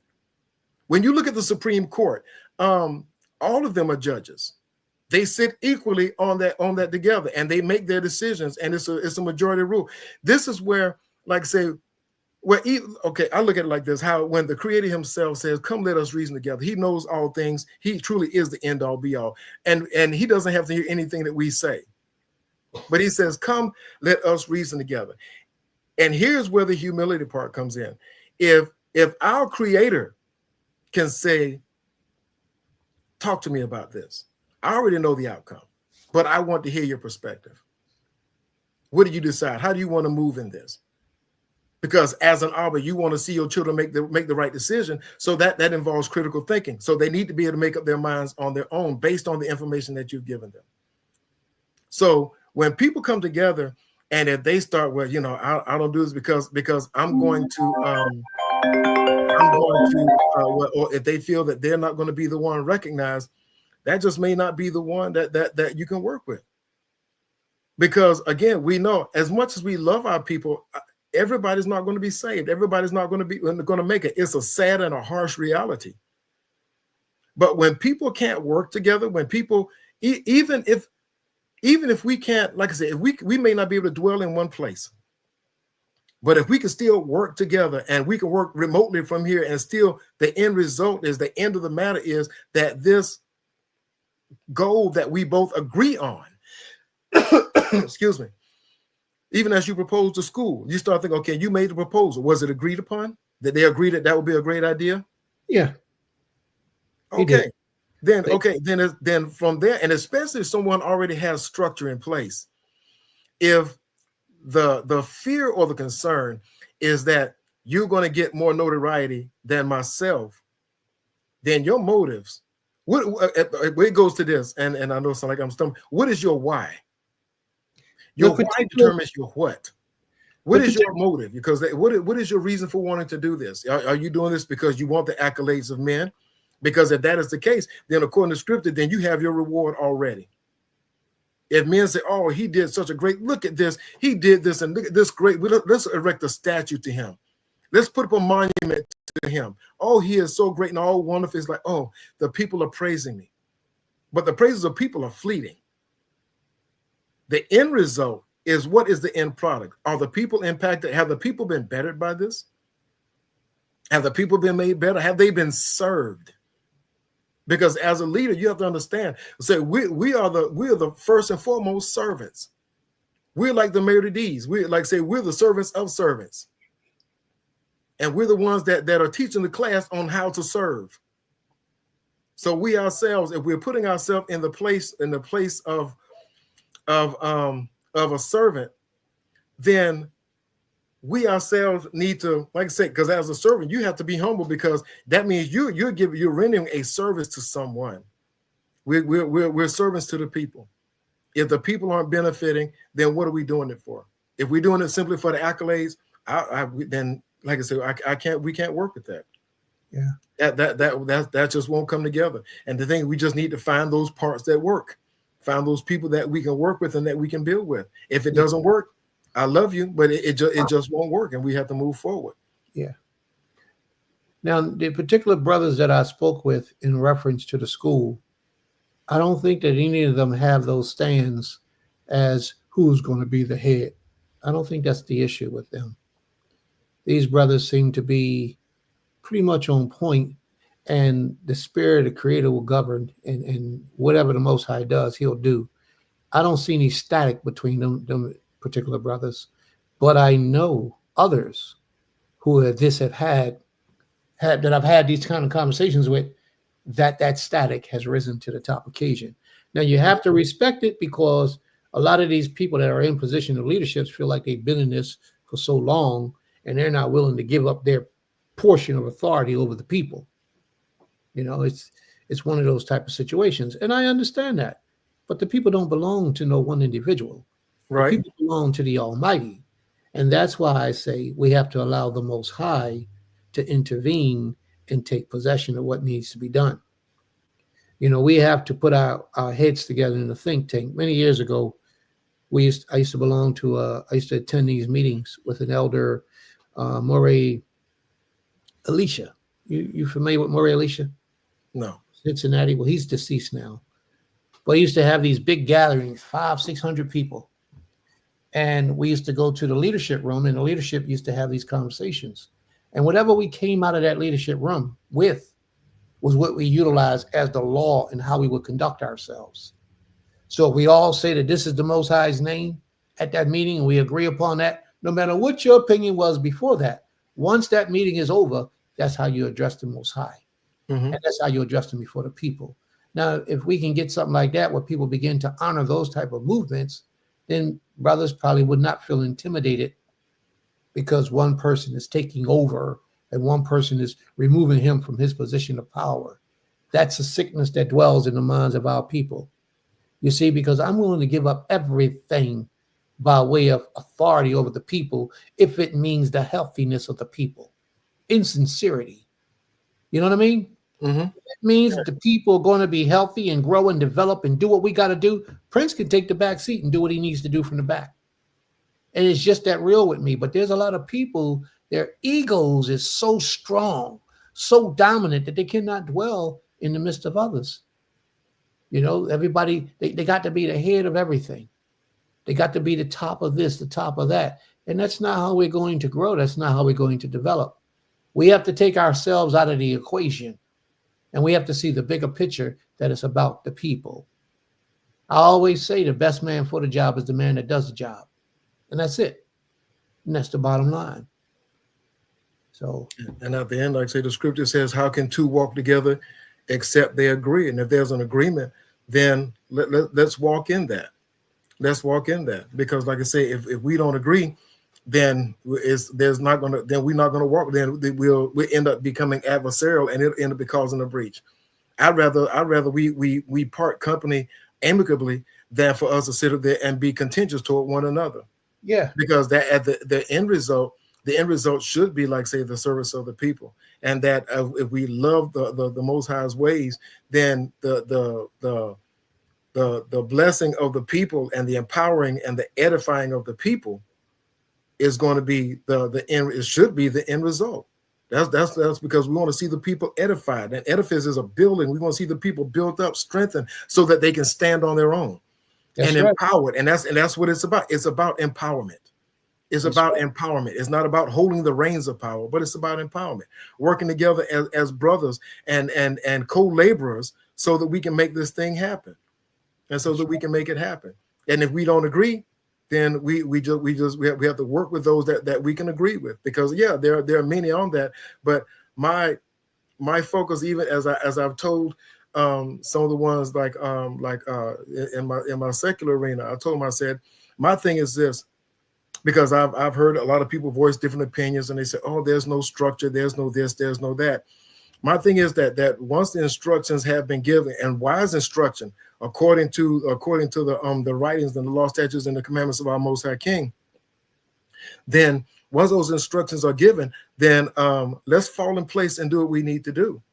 Because if we're not, then we're going to be adversarial to the Most High, and if we do that, then we're going to find ourselves in danger, and the Most High will judge that. But if we can work together, then we can work together. If we cannot, I still love you.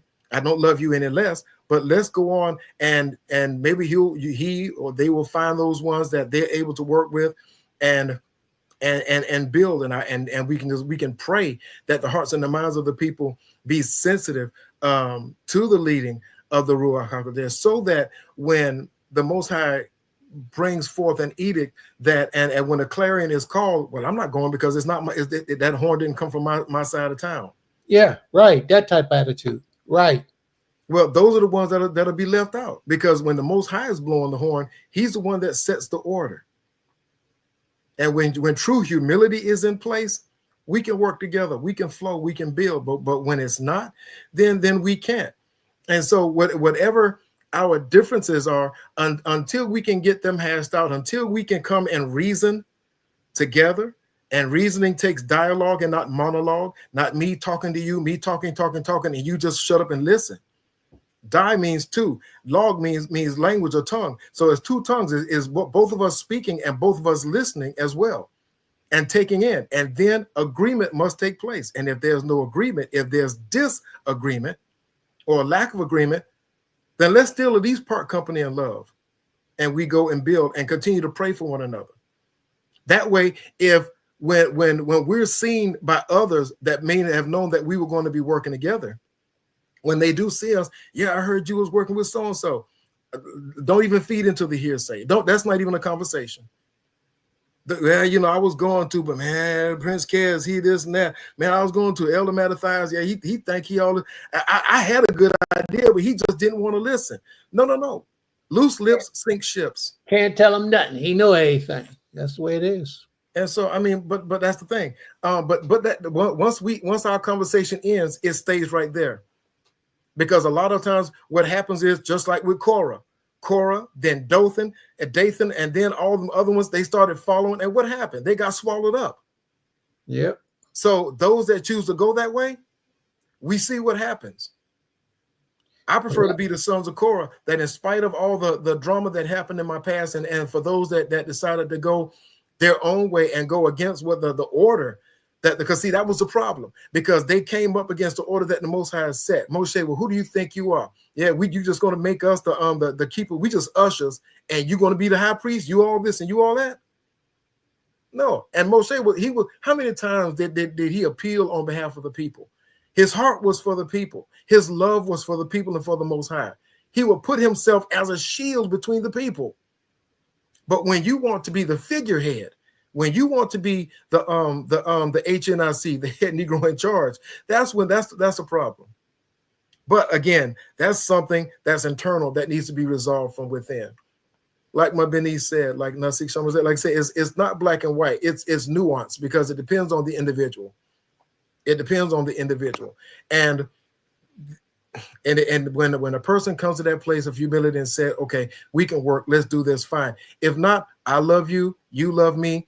And if we do part ways, then we don't part in anger.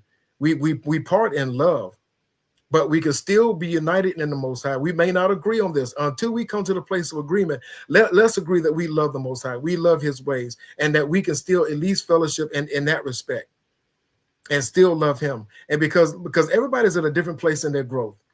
a different place in their maturity. A lot of men, as old as they are, because look, yes, we respect the hoary head, and I know I got a lot of gray in my beard, and I'm getting a few trying to come up on top of my head now.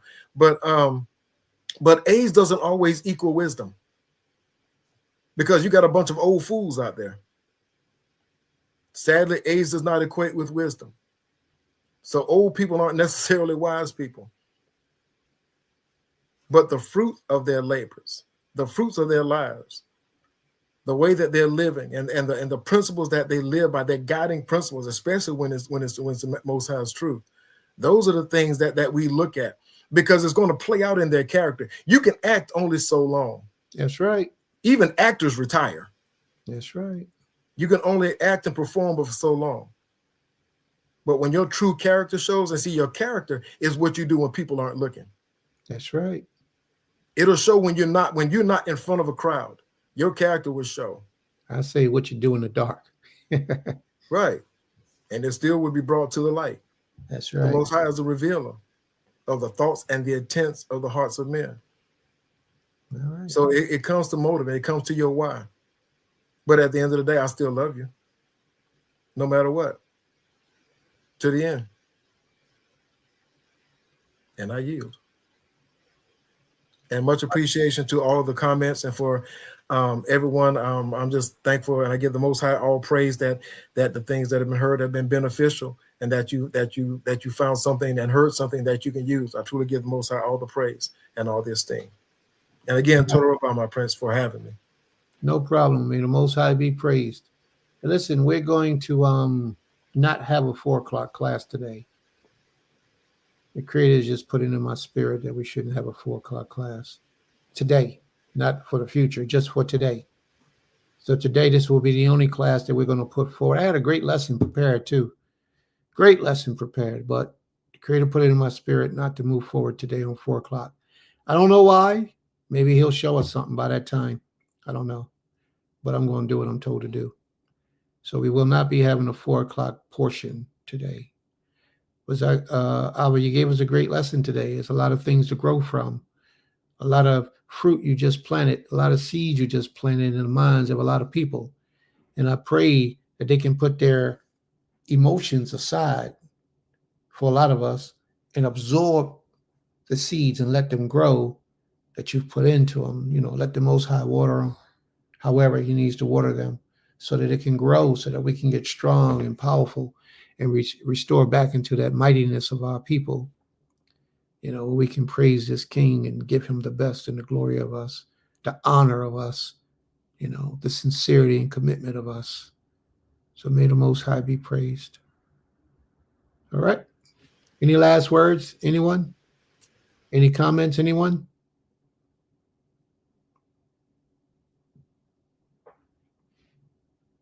Powerful lesson. Powerful lesson. Definitely knew that was going to be the case already. So, you want to read that, Nasik? That's you, right? Yeah, be the light at all times. I don't need to read it. I could just, long story short, I teach this all the time. This is one of the reasons I came into this path. I had a conversation during Sukkot with someone that was saying, like, we was talking about the titles about judges and stuff like that. And they was like, well, I don't call this person a judge when they leave the office. And a lot of our people, whether so-called Black people or Israelites or whatever we are, our scripture teaches us to be that light at all times. They didn't stop their position. They didn't stop being servants of the Most High, servants of the people. They understood the people. They addressed the people. Their character, integrity, and everything that they did was consistent. But we also got to understand that the scriptures say this person did all things right in the eyesight of the Most High.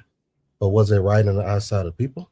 Was it right in the eyesight of the leaders?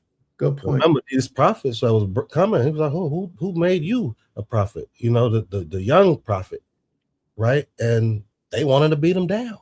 So, and the scripture also say this person did evil in the eyes of the Most High, but to the people, they probably didn't do evil. So the point is, when I was saying earlier about it's never just black and white, a lot of things, and I think that we all got to grow, young and older. I'm just landbacking off of with this one, is that it's a lot of perspectives out there. Even on the platform we had yesterday, it was some things that was said, and it's hard. A lot of subjects and topics is harder than what we portray it to be or put it out to be, because it's a lot of, as I've said, nuances. And a lot of times we lead with what I've always says, where we sit.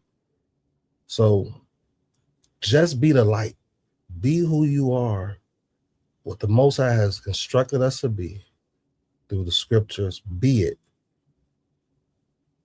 Everyone is never going to understand or agree on who you are or what you are. Now, if you're not a light, if you're really not doing this, then hey, that person or those people are 100% right. But if you are, everyone is not going to understand that.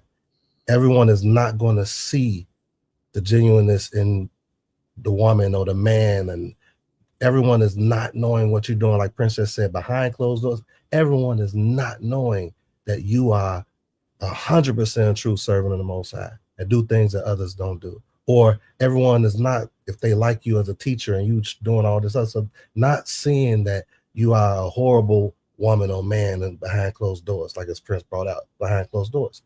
So all you can do is be that light at all times, because it's one person, it's one source, eternal source, the Most High, that knows exactly how you are, what you do, what you think, how you move about your people, how you move about your family, how you move actually about him. That is who you got to really focus on. And then you will be a better servant for the people, a better servant for your family, a better servant for the communities outside of your community. So that's what I meant with the light. That's also what I meant with the black and white. We got to get out of black and white. It's a lot of colors in between it. That point that you brought out about what you do, who you are, when you're away from the people, the Most High's eyes is always on you. But that person that you become by doing right before the Almighty, even when you're not in front of the people, brings about a resilience in your spirit. It gets you closer to this King. It allows you to walk in a lot of doors where a lot of other people can't walk, because you're that way in the dark, because you're that way when you're by yourself. There's a lot of people who put up a front and pretend to be one way in the front of the people, but behind the closed doors, they're doing all type of evil things. And if they're teachers, and I know you know what I'm talking about, Nasi. And even if they're teachers, sometimes they do things that they teach against behind closed doors. And that's not a good thing. That's not a good thing. All right. Is there anything else, Nasik? Abba, anything else before we close it out? No. Powerful lesson again. Truly. We got to hear you more. Total rubber, Benny. Total rubber. Amazing. Yeah. Well, he in the right place. We can make that happen. We can definitely make that happen. May the Most High be praised. And we just got a couple more comments that came up. As I kind of said, my email was moved. This is to by the lesson you taught us, and especially hearing you sing. Almost had her in tears. Very emotional. That's what the daughters get it from, and the sons. He was hitting them high notes and riffs and runs. I was just waiting on the falsetto to come. Yeah, so he was Bob responding to her. Most High be praised, my beloved. Okay, may the Most High be praised. All right, everyone. Shabbat Shalom. And as you heard, we will not be broadcasting a 4:00 class today under the command of the Almighty. So we're going to see what that leads us. We don't know why, but it is what it is. We just got to be obedient. So may the Most High be praised. And thank you, Abba, for your lesson today. Thank you for probing the minds of so many individuals, giving us so much to think about. May the Most High be praised. Shalom, shalom, lakim. Shalom, shalom, beloved. Torah.